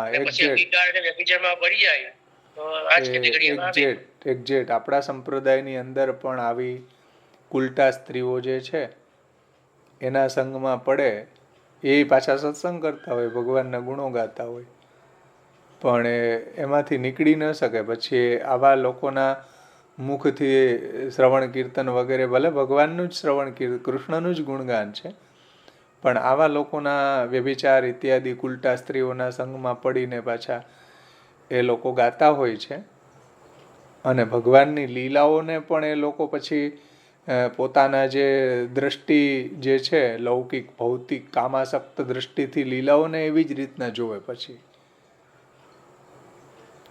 એટલે આવા લોકોનો સંગ ન કરવો જોઈએ અને એવા લોકોનો સત્સંગ કરવા પણ ન જવું જોઈએ. દુસંગ છે. આપણે એમાં જો પડી જાય ને તો નીકળી ન શકીએ. આ એવો ખાડો છે, આ બાંધા વગરનો કૂવો છે. આ બાંધા વગરના કૂવા બધાય છે. એટલે જે અત્યારે આ આશીષભાઈ જે આ કહે છે, બની ગયેલા, હા, મત બનેલા છે. અહીં કીધું ને વૈશ્યાદી સહિતા મત્તા ગાયકા ગર્ત સંગીતા, એ બધા બાંધ્યા વગરના કૂવામાં પડીએ એટલે આવા લોકોથી ખૂબ સાવધાન રહેવું જોઈએ. આપણને લાગે કે ઓહો કૃષ્ણનું જ ગુણગાન કરે, કેવો સત્સંગ કરે, પણ ફસાઈ જાય આપણે. એટલે ખૂબ સાવધાન રહેવું જરૂરી છે ભાઈ. મહાપ્રભુજી આપણને સાવધાન કરતા આજ્ઞા કરે છે કે આ આપણા સંપ્રદાયની અંદર આ રીતના ઘૂસી ગયું વૈશ્યાદી સહિતા મત્તા ગાયકા ગર્ત સંગીતા. પેલા તો લોકમાં હતું, આ લોકમાં નટીઓ છે એ ગાતી. હા, બહુ સાવધાન રહેવું જરૂરી છે અત્યારે. ભાવેશભાઈ, હા, આમાં એક પૂર્વ પક્ષ એમ ન થઈ શકે કે ભાઈ અત્યારે જે છે યુટ્યુબ ઉપર તમને બધું જ સાંભળવા મળે. હવે આપણે ધ્યાન ન હોય કે ભાઈ કોણ ગાયું, કોને ગાયું છે, કેવું છે, આપણું તાત્પર્ય એના વિશે જાણકારી વિશે ન હોય, પણ ખાલી જે પદ ગાયું હોય કે કીર્તન ગાયું હોય કે ભજન ગાયું હોય એનું શ્રવણ કરી અને એ એટલા માટે કે ભાઈ આપણે આપણી સેવામાં એ રીતે આપણે ગાઈ શકીએ, તો એમાં વાંધો ક્યાં આવે? કારણ કે આપણને ખબર નથી કોણ ગાયું છે અને એ આપણે પ્રયત્ન બી નથી કર્યું જાણવા માટે કે ભાઈ કઈ વ્યક્તિએ, કેવી વ્યક્તિએ ગાયું છે. તો હા, તો શીખી શકાય, એમાં કોઈ દોષ નથી. શાસ્ત્રોક્ત કોઈ વસ્તુને તમે શીખવા માટે યુઝ કરી રહ્યા છો તો એ વ્યક્તિ તો ત્યાં હાજર નથી. વિડીયો હોય કે ઓડિયો હોય, વ્યક્તિ પોતે નથી. એટલે એમાં એમ તો તમે કોઈની પાસે કીર્તન પણ પૈસા આપીને શીખી શકો. એમાં આપણે કીર્તન શીખતા નથી, એમાં આપણે કીર્તન તો પુસ્તકમાં અવેલેબલ જ છે આપણને. આપણે એની પાસેથી રાગ અને તાલ શીખીએ છીએ. તો એમાં કોઈ શાસ્ત્રોક્ત દોષ નથી ભાઈ, એની કલા વેચી રહ્યો છે. સમજાય ને? એ તો તમે આગળ કોઈ શાસ્ત્રીય સંગીત શીખવા જાઓ તો એ પાછા આપણને કોઈ મૂવીના ગીત શીખવાડે. તમારે ભૂપાલી રાગ શીખવો હોય કે બિભાસ શીખવો હોય કે ભૈરવ શીખવો હોય, કોઈ બી રાગ માલવ શીખવો હોય તો તમને કોઈ મૂવીના ગીત શીખવાડે. પણ આપણે શીખવું છે તાલ અને રાગ. કીર્તનમાં તો કંઈ શીખવાનું જ નથી, કીર્તન તો અવેલેબલ છે. રાગ શીખવો છે, તાલ શીખવું છે, તો એ તમે કોઈને પૈસા આપીને શીખી શકો. એ એની કલા વેચી રહ્યો છે, એમાં કોઈ શાસ્ત્રોક્ત દોષ નથી ભાઈ. એટલે કોઈ માનો કે કીર્તન શીખવાડતો હોય પૈસા લઈને,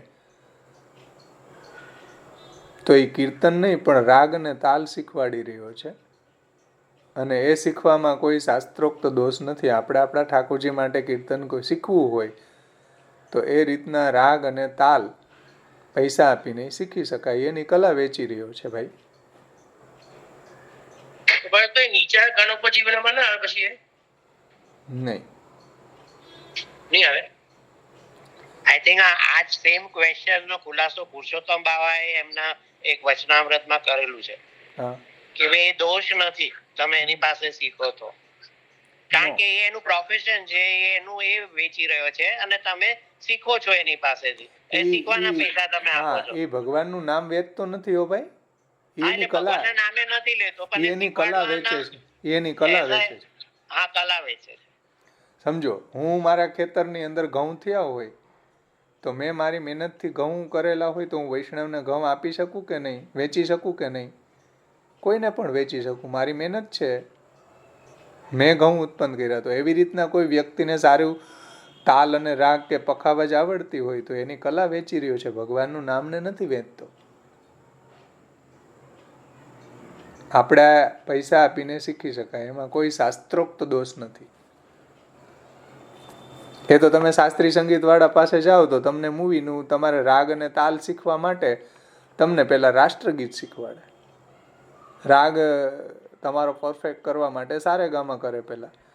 એના બધા આરોહ અને અવરોહ, એની બધા જે આપેલા છે એના અલંકારો એ શીખવાડે. આપણા કોઈ પુષ્ટિમાર્ગી કોઈ કીર્તન શીખવાડતો હોય તો એ આપણને પુષ્ટિમાર્ગના એંગલથી તાલ અને રાગને બેસાડીને શીખવાડે. એટલે કોઈ કલા વેચી, કોઈ શ્રૃંગાર વેચી રહ્યો છે માનો કે, તો વેચી શકે, એની કલા વેચી રહ્યો છે, કોઈ શાસ્ત્રોક્ત દોષ નથી. હું ઘઉં વેચી શકું તો કોઈ શ્રૃંગાર કેમ ન વેચી શકે? કોઈ પખાવજ કેમ ન શીખવાડી શકે પૈસા લઈને? કોઈ રાગ અને તાલ કેમ ન શીખવાડી શકે પૈસા લઈને? એમાં કોઈ શાસ્ત્રોક્ત દોષ નથી. ત્યાં પછી તાલ અને રાગ જ આવવા જોઈએ, પછી ત્યાં સત્સંગ ન આવવો જોઈએ, પછી ત્યાં કીર્તનના અર્થ કરવા માંડી જાય તો પછી ભગવાનનું નામ વેચ્યું કહેવાય.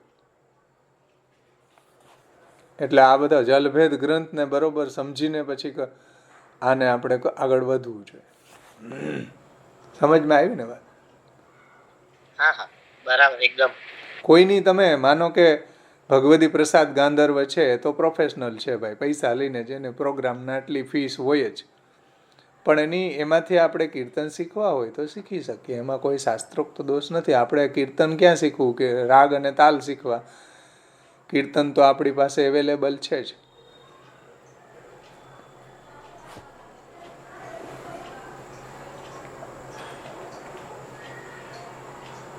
એટલે આ બાબતમાં ઘણી બધી લોકોની ભ્રાંત ધારણા છે કે અમે શીખવા જાય જ નહીં, એમાં ત્યાં પૈસા લે. તો પૈસા લે તો એમાં કોઈ શાસ્ત્રોક્ત દોષ નથી ભાઈ, એમાં શીખવાડી શકે. પણ કોઈ ભગવત ભક્ત નિષ્કામ ભાવથી શીખવાડતો હોય, કાંઈ દ્રવ્ય ન લેતો હોય, તો આપણી શ્રવણ ભક્તિ છે, ઉત્તમ વાત છે. પણ શીખવું હોય તો આ રીતના શીખી શકાય. કારણ કે પહેલાના જમાનાની અંદર આવી રીતના કોઈ કલા જે છે વેચતું નહીં. જેમ ગોવિંદ સ્વામીએ આસકરણજીને શીખવાડ્યા તો કઈ ગોવિંદ સ્વામી એની પાસેથી પૈસા નથી લીધા. સમજીશ ને? એક ઉદાત્ત ભાવના હતી કે ભાઈ મને સારું ગળું પ્રભુએ દાન કર્યું છે, મને પ્રભુની કૃપાથી, મહાપ્રભુજીની કૃપાથી કીર્તન આવડે છે, તો મારે બીજા વૈષ્ણવને શીખવવા જોઈએ. સારી વાત છે, વેલકમ. આવો ભાવના, ઉદાત્ત ભાવના હોય તો બધાથી સારી વાત છે. પણ માનો કે આવું અવેલેબલ ન થતું હોય તો કદાચ કોઈ એવા દ્રવ્ય લઈને શીખવાડતા હોય તાલ અને રાગ, તો એની પાસે શીખવામાં કોઈ શાસ્ત્રોક્ત દોષ નથી. પણ કોઈ આવી રીતના ભગવત ભાવ વર્ધનાર્થ કરતું હોય વૈષ્ણવોને, એના ઠાકોરજી સન્મુખ સારું ગાઈ શકે, આવા ભાવનાથી કોઈ શીખવતું હોય તો બેસ્ટ, એના જેવું ઉત્તમ એ કંઈ નથી. જે ગોવિંદ સ્વામી આસકરણજીને શીખવાડ્યા હતા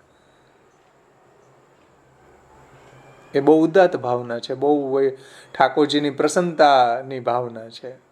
ઠાકોરજી આપણી ઉપર પણ પ્રસન્ન થશે કે આપણે બીજાને એ વિદ્યાનું દાન કર્યું, અધિકારીને, કે એનો એ વિનિયોગ એને ભગવાનની સેવામાં એણે કર્યું. એમ તો આ બહુ ઉત્તમ વાત છે. આ તો નિર્ગુણ દાન છે. મનનિષ્ઠમ તું નિર્ગુણ સ્મૃતમ. આ તો નિર્ગુણ દાન કહેવાય, અલૌકિક દાન છે આ. નિષ્કામ ભાવથી જો કોઈ શીખવતું હોય તો.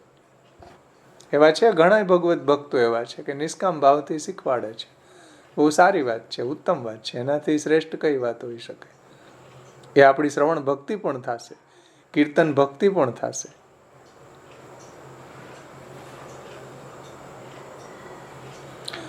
ચલો આગળ વધી. હવે એનાથી પણ હીન પ્રકારનું ખાડો આવે છે.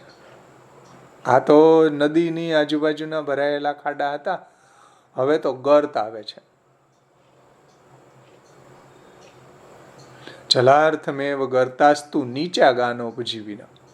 હવે આ એનાથી ડેન્જર આવે છે. ઓલા તો વૈશ્યાદી સહિતા મત્તા ગાયકા ગર્ત હતા. હવે જે આવે છે ને એ તો સાવ જગન્ય કક્ષાના, એનાથી નહીં આવે છે. કન્યાભ્યસ્વા. ખાડો એટલે કેવો ખાડો કે એ વખતમાં આજની જેમ આ ગટરની પ્રથા હતી નહીં ત્યારે, શ્રી મહાપ્રભુજીના વખતમાં. આ શહેરીકરણ એટલું નહોતું કે ગટર કરીને એને અંડરગ્રાઉન્ડ કરીને એને બહાર કાઢી દે શહેરની, એવું ત્યારે પ્રથા નહોતી. ત્યારે શું હતું, હજી પણ ગામડાઓની અંદર અમુક ગામડાઓમાં આવી પ્રથા છે કે તમારું ટોયલેટવાળું જલ, કોગળા કરેલું ગંદુ, હાથ પગ ધોયેલું ગંદુ પાણી પ્રસરી ન જાય એટલે ફળિયાની અંદર એક હજમ કરવામાં આવતી. એને ગામડાની ભાષામાં હજમ કહેવામાં આવે. એની અંદર એટલું ગંદુ જલ હોય છે, ગંદુ પાણી હોય છે કે ખોલે ને તો આખા ગામની અંદર વાસ આવે, એટલું ગંદુ જલ હોય. એને હજમ કહેવામાં આવે છે. એનું વર્ણન મહાપ્રભુજી કરે છે. ખન્યાભ્ય સ્વાહા જલાર્થમેવ ગર્તાસ્તુ નીચા ગાનોપજીવિન. કે નીચ જાતિના, નીચા એટલે સાવ હીન જાતિના, જેવો હરિના ગુણો ગાઈને આજીવિકા ચલાવે છે. જુઓ, ગાનોપજીવિન એટલે ગાન ઉપર ઉપજીવન કરે છે, એટલે ગાનને આજીવિકા બનાવે છે. એવા લોકોનો જે ભાવ છે કેવો છે, ગર્ત જેવો છે. ગર્ત એટલે અત્યારની ગટરનું પાણી, ગટરનું જે ગંદુ પાણી છે એના જેવો, એના જલ જેવો એનો ભાવ છે, અથવા તો હજમના જલ જેવો એનો ભાવ છે. એને આપણે ટચ થાય ને, સ્પર્શ થાય ને તોય નાહવું પડે, એટલો અપવિત્ર ભાવ છે. આખા જલભેદ ગ્રંથની અંદર આ સાવ જગન્યમાં જગન્ય આ જલ ગટરનું, આનાથી જગન્ય બીજું કંઈ મહાપ્રભુજીએ બતાવ્યું નથી. સમજો, સાવ હીનમાં હીન, નીચમાં નીચ આ જલ છે. જલાર્થમેવ ગર્તાસ્તુ નીચા ગાનોપજીવી. જે ભગવાનના નામને વેચે છે, ગાન ઉપર ઉપજીવન કરે છે, એ લોકો ગર્ત જેવા છે. હવે જુઓ, કલ્યાણરાયજી એની ટીકામાં આજ્ઞા કરે છે. 5वें प्रकार के वक्ता का भाव आप श्री जलार्थमेव गर्तास्तु नीचा गानोपजीविन. गंदा जल एकत्रित करने के लिए, गर्तास्तु એટલે ગંદુ જલ જ્યાં ભેગું થાય ત્યાં, इत्यादि शब्दों से कहते हैं. आप श्री आज्ञा करते हैं कि प्रक्षालन करने से जूठे हुए जल को बाहर फेंकने के लिए ही जो गड्ढे बनाए जाते हैं, એટલે જે ગંદુ જલ, ટોયલેટનું, પછી કોગળા કરેલું, હાથ પગ ધોયેલું એ જલ ફેલાઈ ન જાય એટલે એના માટે ગड्ढो, ખાડો કરવામાં આવે છે. अपनी वो गड्ढे बनाए जाते हैं. अपनी आजीविका चलाने के लिए भगवद गुणगान करने वाले वक्ता उसे गंदे जल के गड्ढे के समान नीच होते हैं. એટલે જાતિથી નહીં, हीन જાતના હોય છે. निम्न स्तर के होने के कारण ये बाह्य रूप से भी किसी का उत्कर्ष नहीं कर सकते. એટલે આ સાવ નિમ્ન જાતિના આ વક્તા હોવાના કારણે બાહ્ય રૂપથી કોઈનો ઉત્કર્ષ ન કરી શકે. एवं भगवद गुणगान को अपनी आजीविका बनाने के कारण स्वयं अपना भी उत्कर्ष नहीं कर सकते. પોતાનો ઉદ્ધાર ન થાય, પોતાનો ઉત્કર્ષ ન થાય તો બીજાનો તો ક્યાંથી થાય? બીજાનો તો ઉત્કર્ષ ન જ કરી શકે, પણ પોતાનો ઉત્કર્ષ ન થાય. आजीविका बनाने के कारण, भगवद गुणगान को आजीविका बनाने के कारण स्वयं अपना भी उत्कर्ष नहीं कर सकते हैं.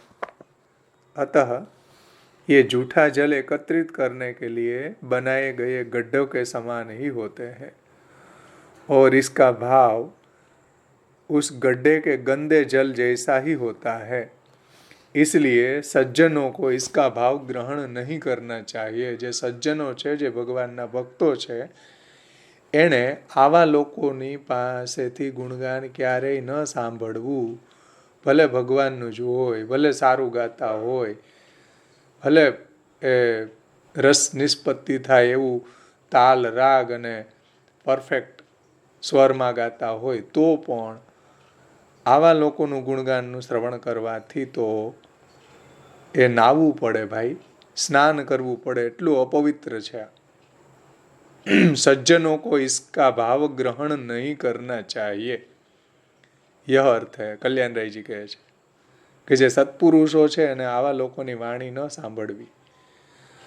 अथवा उन्हें गंदा जल घर से बाहर निकलने के लिए बनाए गए गड्ढे के समान समझ लेने चाहिए।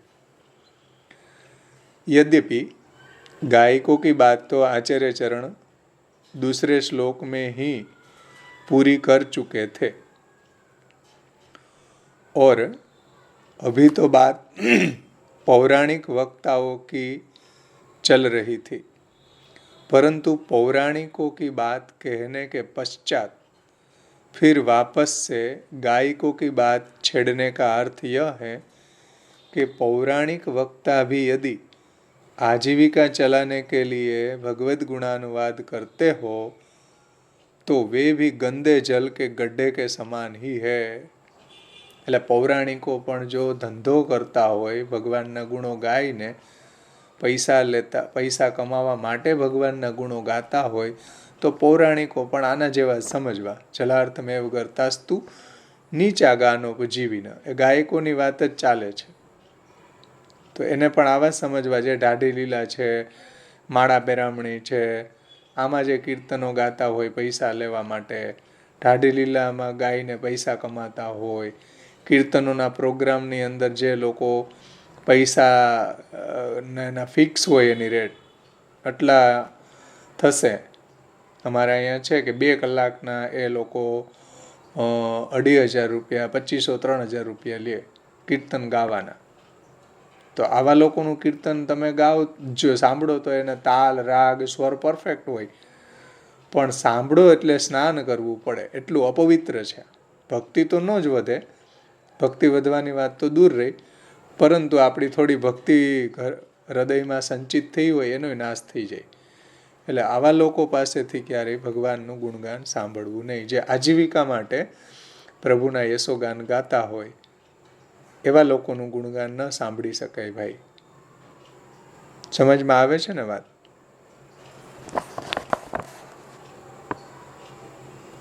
જલાર્થમેવ ગર્તાસ્તુ નીચા ગાનોપજીવિન, સાવ હીન પ્રકારના, સાવ નીચ પ્રકારના, જઘન્ય કક્ષાના આ લોકો છે કે જે ભગવાનના નામને ધંધો બનાવે છે, ભગવાનના ગુણો પણ આજીવિકા માટે ગાય છે।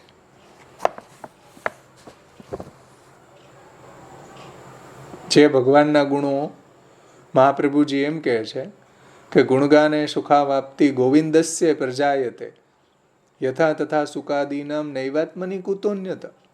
ભગવાનના ગુણોમાં એવો આનંદ છે, ગુણગાને સુખાવાપ્તિ ગોવિંદસ્ય પ્રજાયતે, ગોવિંદના ગુણો ગાવામાં એવો અલૌકિક દિવ્ય આનંદ છે, જે આનંદ તો સુખદેવજીને જેની પોતાની બ્રહ્મલીન અવસ્થામાં પ્રાપ્ત ન થયો।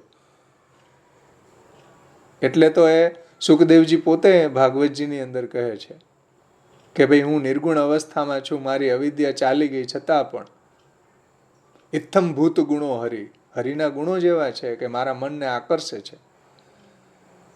સમજો, ગુણગાને સુખાવાપ્તિ ગોવિંદસ્ય પ્રજાયતે યથા તથા સુકાદીનામ નૈવાત્મની કુતોન્યતા। જો સુખદેવજી જેવા બ્રહ્મલીન અવસ્થામાં હોય એમાં એને જો આવો આનંદ ગુણગાનનો પ્રાપ્ત ન થતો હોય તો બીજાને તો ક્યાંથી થાય? આટલું સર્વોત્કૃષ્ટ ગુણગાનનું મહાત્મ્ય શ્રી આચાર્ય ચરણોએ નિરોધ લક્ષણ ગ્રંથમાં સમજાવ્યું। મહતામ કૃપયા યદ્વત કીર્તનમ સુખદમ સદા ન તથા લૌકિકાનાંતુ સ્નિગ્ધ ભોજન વૃક્ષવત, ગુણગાને સુખાવાપ્તિ ગોવિંદસ્ય પ્રજાયતે યથા તથા સુકાદીનામ નૈવાત્મની કુતોન્યત, ક્લિશ્યમાનાન જનાન દ્રષ્ટ્વા કૃપાયુક્તો યદા ભવેત તદા સર્વમ સદાનંદમ હૃદિસ્તમ નિર્ગતમ બહિ। ઠાકોરજી પણ એને ગુણગાન કરતા કરતા એવા તન્મય થઈ જાય, એવો વિપ્રયોગ થાય તો ઠાકોરજી એના હૃદયમાંથી બહાર પ્રગટ થઈ અને એને દર્શન આપે છે। આટલું ગુણગાનનું મહાત્મ્ય શ્રી આચાર્ય ચરણોએ નિરોધ લક્ષણમાં સમજાવ્યું। અને એ ગુણગાનને જ્યારે કોઈ ધંધો બનાવે તો શ્રી મહાપ્રભુજી શું કહે? જલાર્થમેવ ગર્તાસ્તુ નીચા ગાનોપજીવિના, આવા શબ્દો મહાપ્રભુજીથી નીકળી જાય। સમજાય ને કે જે ગુણગાન છે ભવનું ઔષધ છે। જેમ કોઈ ડોક્ટર છે ડાયાબિટીસની દવા આપે અને કોઈ એને મોહનથાળની અંદર ભેળવીને ખાય તો ડોક્ટરના હૃદય ઉપર શું થાય? એમ કે એટલી ઉત્કૃષ્ટ દવા કોઈ આપે ડાયાબિટીસની, એને કોઈ રબડીમાં મિલાવીને ખાય તો બિચારો ડોક્ટર શું કરે? માથું પકડીને રોવે કે નહીં? એમ મહાપ્રભુજી કહે કે આટલી ઉત્કૃષ્ટ ભગવાનનું ગુણગાન છે ને, નહીં તમે ધંધો બનાવો. આટલું ઉત્કૃષ્ટ કે જે ભગવાન સુધી લઈ જનારું છે, ભગવાનની પ્રાપ્તિ કરાવી દેનારું છે, કે જે મોટા મોટા સુખદેવજી જેવાય પણ આવા ભગવાનના યશોગાન ગાવા માટે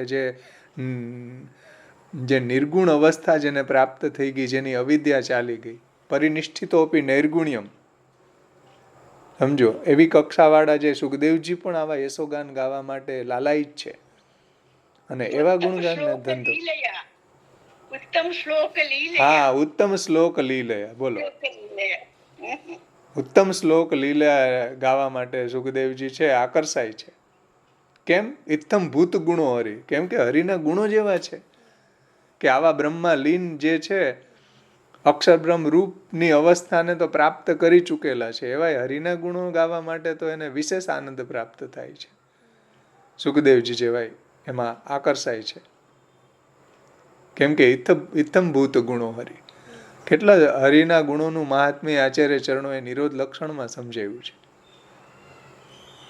કે ઉદ્ધવાગમને જાતા ઉત્સવ સુમહાન યથા વૃંદાવને ગોકુલે વા તથા મેં મનસી ક્વચિત. કે ઉદ્ધવજી આવ્યા અને જેમ ભગવાનના યશોગાન ગાયા અને વ્રજભક્તોમાં એક સુમહાન ઉત્સવ પ્રગટ થયો, એવો ઉત્સવ કથા સાંભળતી વખતે મારા હૃદયમાં ક્યારે થશે? કેવો મીઠો ભાવ મહાપ્રભુજીએ સમજાવ્યો કે જેવો ઉદ્ધવજી આવે અને બધા વ્રજભક્તોને અંદર ભગવાનના યશોગાનને સાંભળવાથી એક સુમહાન ઉત્સવ પ્રગટ થયો, એવો ઉત્સવ ભગવાનના ગુણો સાંભળતી વખતે મારા હૃદયમાં ક્યારે થશે? પ્રભુ આશંસા કરે છે. તો આટલા દિવ્ય પ્રભુના ગુણોને જો કોઈ ધંધો બનાવે તો શ્રી મહાપ્રભુજી કેવા શબ્દો એના માટે મૂકે છે, નીચા ગાનો જીવીના. એક ઘર તો ડાકણે છોડે, ભગવાનના ગુણગાનને તો છોડ. સમજો, મહાપ્રભુજીએ સ્વરૂપનો ધંધો કોઈ કરશે એવું તો કીધું જ નથી. ગુણગાનનો ધંધો કરશે લોકો એટલે મહાપ્રભુજીએ એવું કીધું કે આવા ભગવાનના ગુણ ઉપર જીવનારા ગાનોપજીવીને છે એ લોકો આવા નીચ કક્ષાના છે, ગટરના જલ જેવા છે એનો ભાવ. પણ આનાથી ની જઘન્ય કક્ષાના કે જે મહાપ્રભુજીના ગુણોનો તો ધંધો કરવાવાળા થાશે, એટલે શ્રી મહાપ્રભુજીએ પહેલા જ કહી દીધું.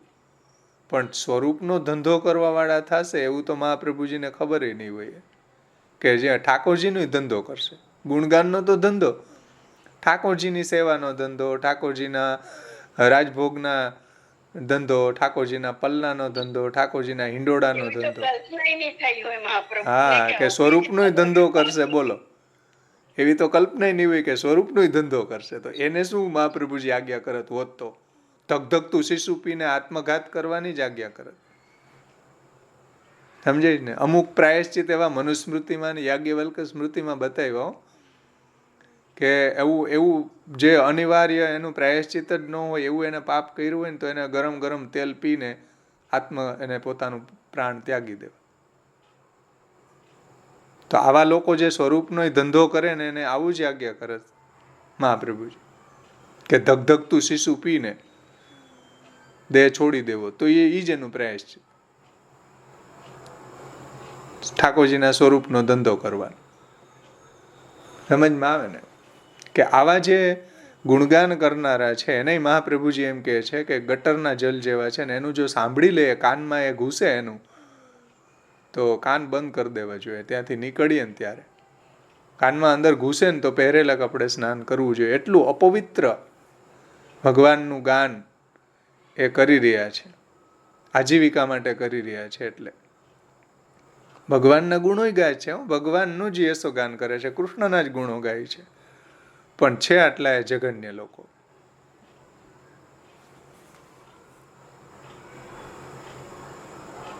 અને જલભેદનું જ પ્રવચન કોઈ નથી કરતા. તમે યુટ્યુબમાં જુઓ, આપણા કોઈ સિદ્ધાંતિક બાલક હોય ને એકાદું પ્રવચન મળી જાય જલભેદનું, બાકી કોઈ મહારાજો જલભેદ ઉપર પ્રવચન જ નથી કરતા. રાસ પંચાધ્યાયી કરે ને વલ્ભાખ્યાન ઉપર કરે ને યમનાષ્ટક ઉપર કરે બહુમાં બહુ. યુટ્યુબની અંદર કોઈ હા વલ્લભ સાખીનું કરે વધારે ને વધારે. કોઈ જલભેદ ઉપર પ્રવચન હોય તો મને બતાવો યુટ્યુબ ઉપર. ચપડાયેલા હોય ને પોતે. હા જલભેદ ઉપર કેમ ભાઈ પ્રવચન નથી કરતા? જય શ્રી કૃષ્ણ. અત્યારે પેલા બોમ્બે વાળા મનોજ બાવાના યુટ્યુબ ઉપર જલભેદના સત્ર ચાલે છે, એટલે એમને ડાઉનલોડ કરેલા છે, જેટલા ક્લાસ થયા છે ને એટલા. બહુ સારું કહેવાય. જેને પણ શ્રવણ કરવા હોય ને, જેને પણ શ્રવણ કરવા તો યુટ્યુબ પર મનોજ ગોસ્વામી કરશો ને તો એમની પ્લેલિસ્ટમાં આવી જશે જલભેદ. સરસ. ચલો બીજા કોઈને આમાં કઈ પ્રશ્ન છે?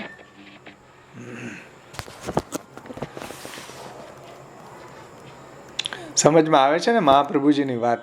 કેટલા હરાશ થઈ રહ્યા છે.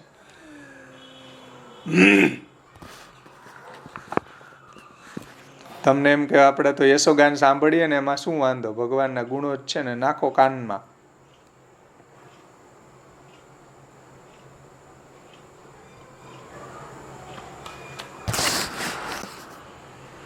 એટલે અત્યારે જે આ દાઢી લીલા વાળા પૈસા લે છે એના બધાની ફિક્સ જ હોય. સવારે એને એટલા 1000 રૂપિયા એના જે ઠરાવેલા હોય એટલા આપવાના જ હોય.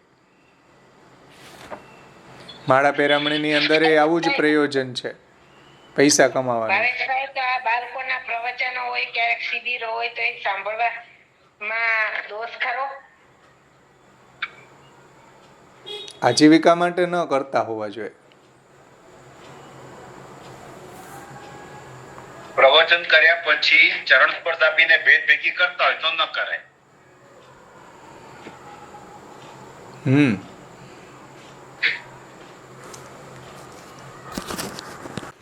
એટલે દ્રવ્યની બાબતમાં ખૂબ કાળજી લેવી જરૂરી છે. આચાર્ય વર્ગ અને વૈષ્ણવ વર્ગ બંને, કે અનીતિનું ન આવે, બીજાના હકનું ન આવે, બીજાની સત્તાનું ન આવી જાય. એટલે દ્રવ્ય જેટલું આપણું અશુદ્ધ છે એટલી બુદ્ધિ ભ્રષ્ટ થાય.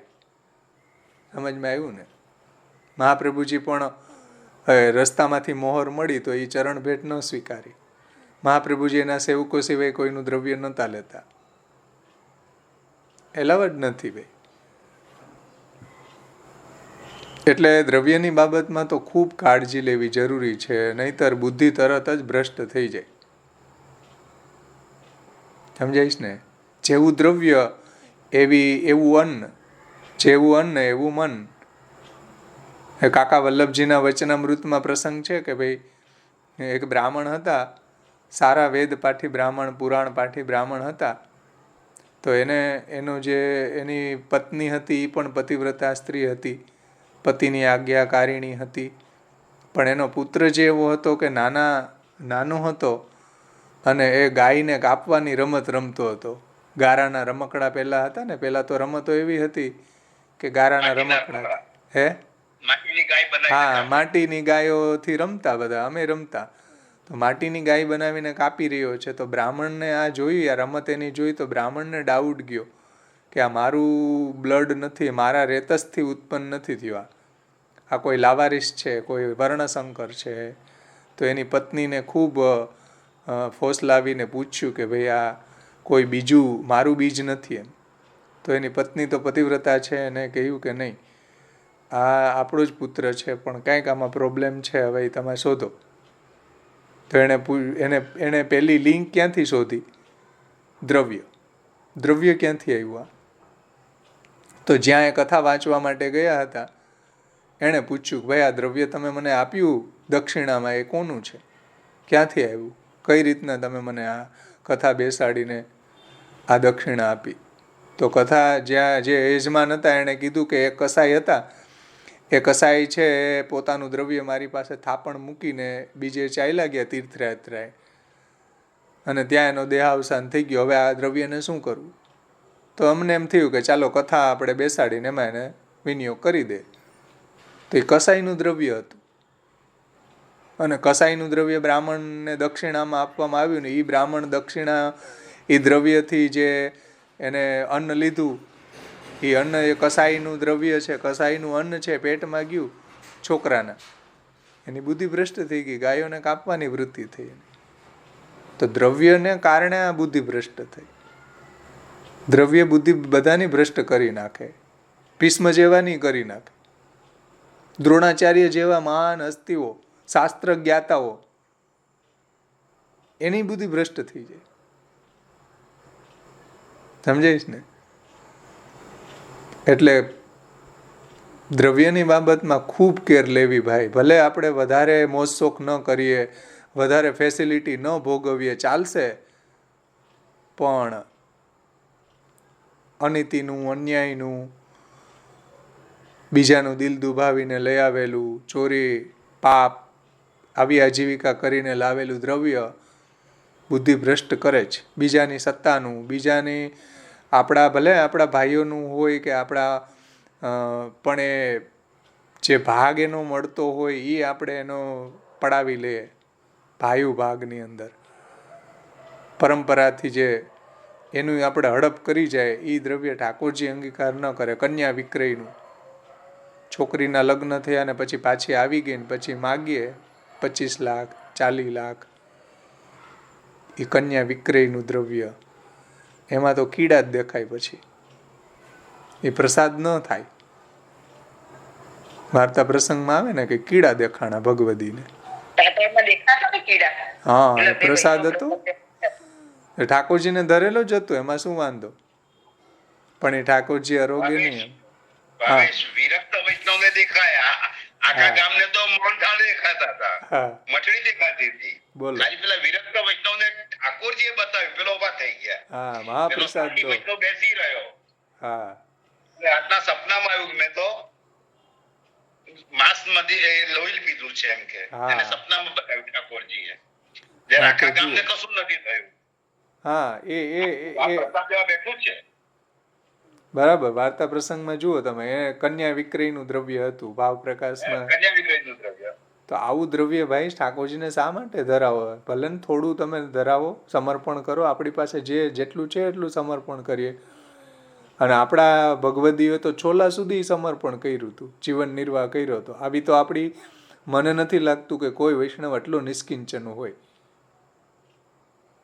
બધા પાસે સારી પરિસ્થિતિ છે, તો આપણે હા, મોજ શોખની અંદર આપણો શા માટે એટલું, આપણું મોજ શોખ માટે કે આવા માટે બીજાનું દ્રવ્ય અનીતિ કરીને કે અન્યાય કરીને લાવીએ.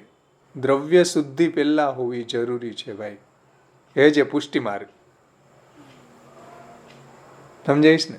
તમે નોકરીએ જઈ રહ્યા છો, એક દિવસ તમે ખોટી રીતે અંગૂઠો મારીને બહાર નીકળી ગયા, ભલે એનું કામ કરી દેતા હોય તો અલગ વાત છે, સરકારનું જે તમારા ભાગમાં આવ્યું એ.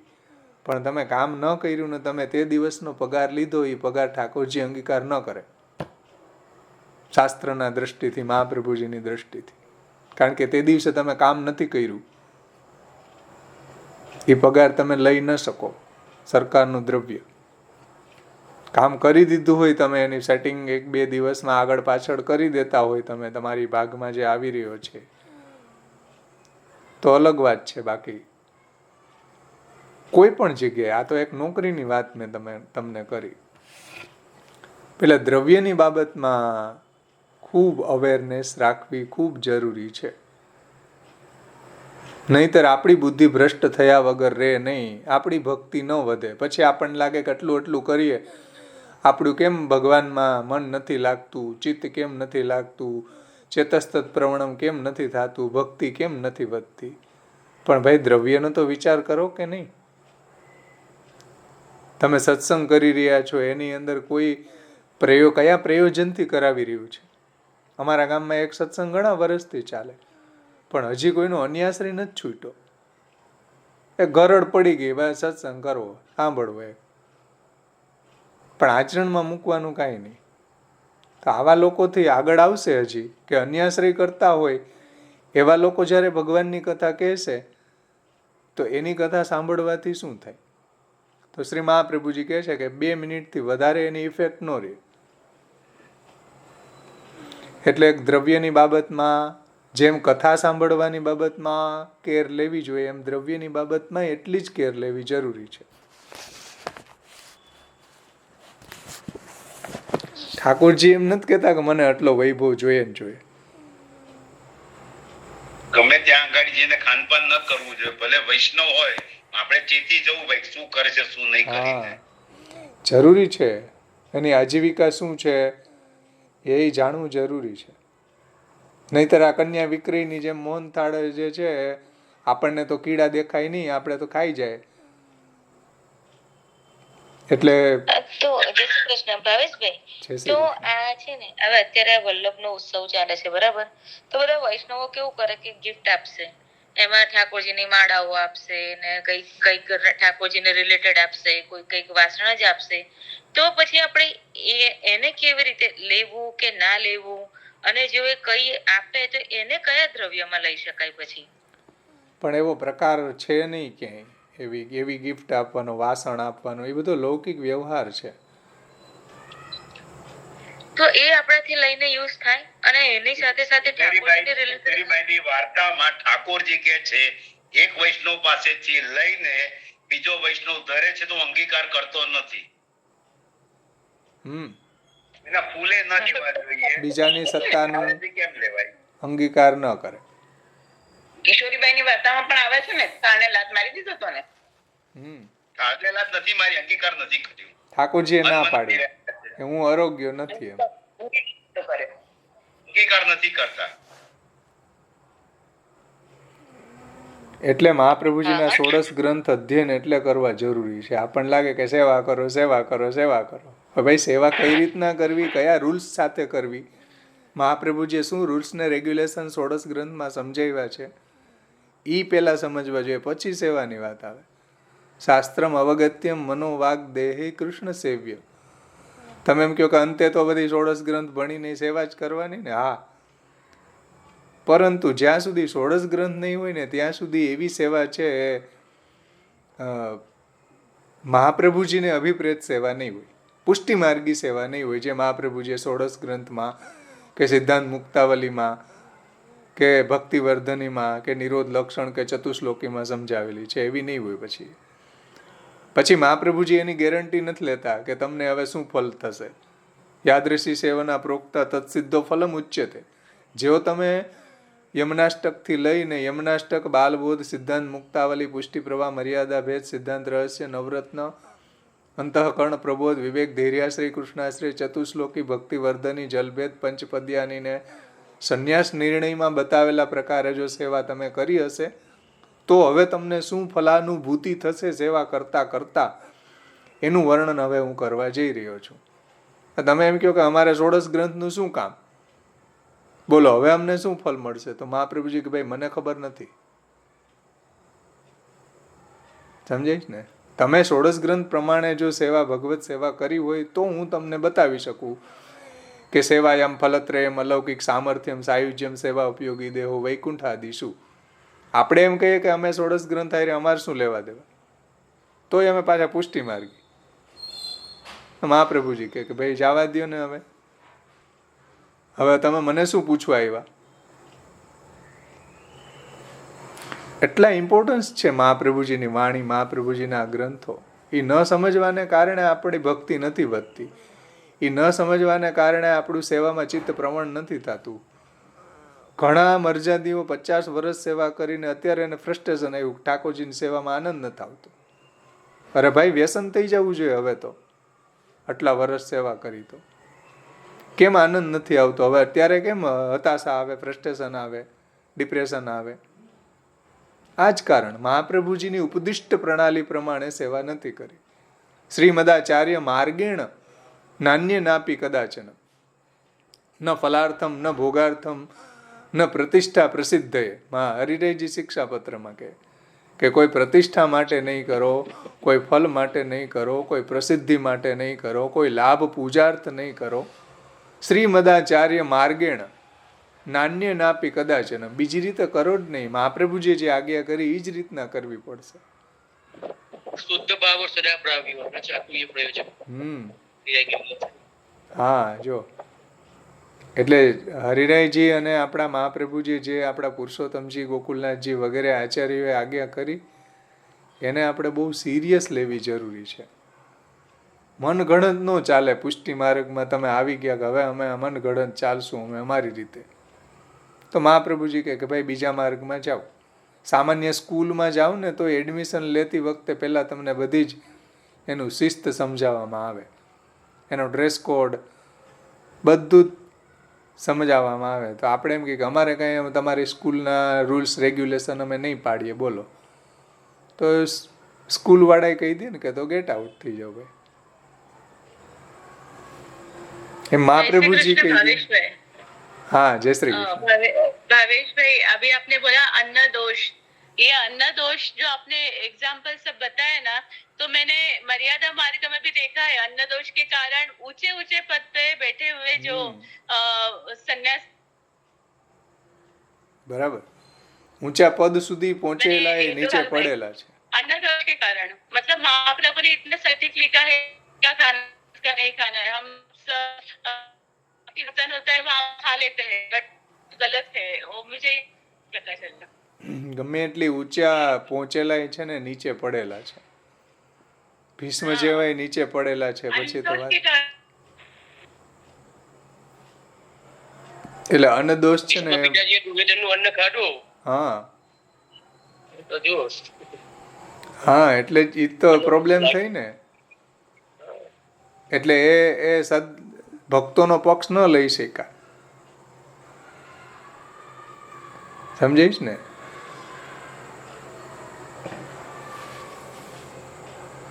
એટલે બધી જગ્યાએ આ જરૂરી છે. પુષ્ટિ હરેક પુષ્ટિ માર્ગીઓએ મહાપ્રભુજીની વાણીને આત્મસાત કરવી જોઈએ. હા, દ્રોણાચાર્ય છે, હા, એવા બધા મોટા મોટા હસ્તીઓ જે હતા એનું પતન થયું અન્નના કારણે, દુષ્ટ અન્નના કારણે. એટલે મહાપ્રભુજી ભાગવતાર્થ નિબંધમાં આજ્ઞા કરે છે કે કૃષ્ણ વાક્યમ સદા કાર્યમ માયા મોહ નિવાર્ય વૃક્ષવત્તુ સ્થિતિ કાર્ય શુદ્ધ અન્નેન વર્તે. એટલે ભગવાને પણ ભગવદીઓનું અન્ન ગોપસખાઓને લેવડાવ્યું કે જે બ્રાહ્મણ પત્નીઓ હતી, ભગવાનની ભક્ત હતી. અલૌકિક અન્ન, પવિત્ર અન્ન, શુદ્ધ અન્નેન વર્તે. શુદ્ધ અન્ન એટલે ભગવાનને ઉચ્છિષ્ટ હોવું જોઈએ. ઉચ્છિષ્ટ ભોજીનો દાસા તવ માયા જહેમય. જો ભગવાને પણ ગોપસખાઓને ભૂખ લાગી તો ભગવદીઓનું અન્ન લેવડાવ્યું છે ને. કૃષ્ણ વાક્યમ સદા કાર્ય માયા મોહ નિવાર્ય વૃક્ષવત્તુ સ્થિતિ કાર્ય શુદ્ધ અન્નેન વર્તે. આહાર શુદ્ધો સત્વશુદ્ધિ સત્વશુદ્ધો ધ્રુવા સ્મૃતિ સ્મૃતિ લંહે સર્વે ગ્રંથિના વિમોક્ષાય. આહાર શુદ્ધ હશે તો અંતઃકરણ શુદ્ધ થશે, અંતઃકરણ શુદ્ધ થશે તો ભગવાનની સ્મૃતિ દ્રઢ થશે. આહાર શુદ્ધો સત્વશુદ્ધિ સત્વશુદ્ધો ધ્રુવા સ્મૃતિ, તો ભગવાનની જે સ્મૃતિ છે, સ્મરણ છે, શ્રવણ કીર્તન છે, ધ્રુવ થશે, દ્રઢ થશે.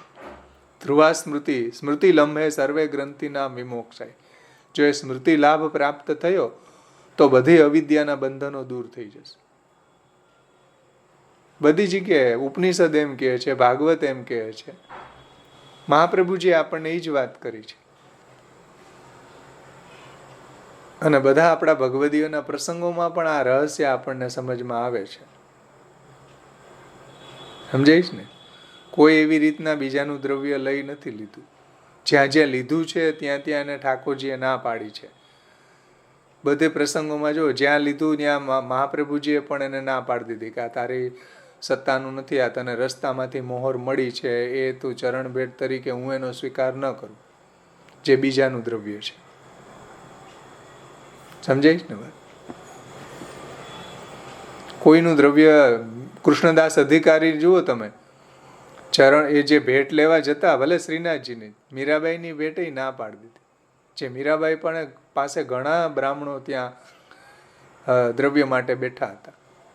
કૃષ્ણદાસ અધિકારી કે નહીં, આવી મહાન હસ્તી જે છે એની ભેટ નહીં, મહાપ્રભુજીના સેવક નથી ને. આ માદા હતી આપણા ભગવદીઓની. અને અત્યારે આપણે ગમે ત્યાંથી બાવા બેઠા જપે, જે આવે ખપે લાવ, એના કારણે પછી આપણને લાગે કે આવું ક્યાં દેખાય, બુદ્ધિ ભ્રષ્ટ. ભેટ રૂપિયા લાવો લાવો.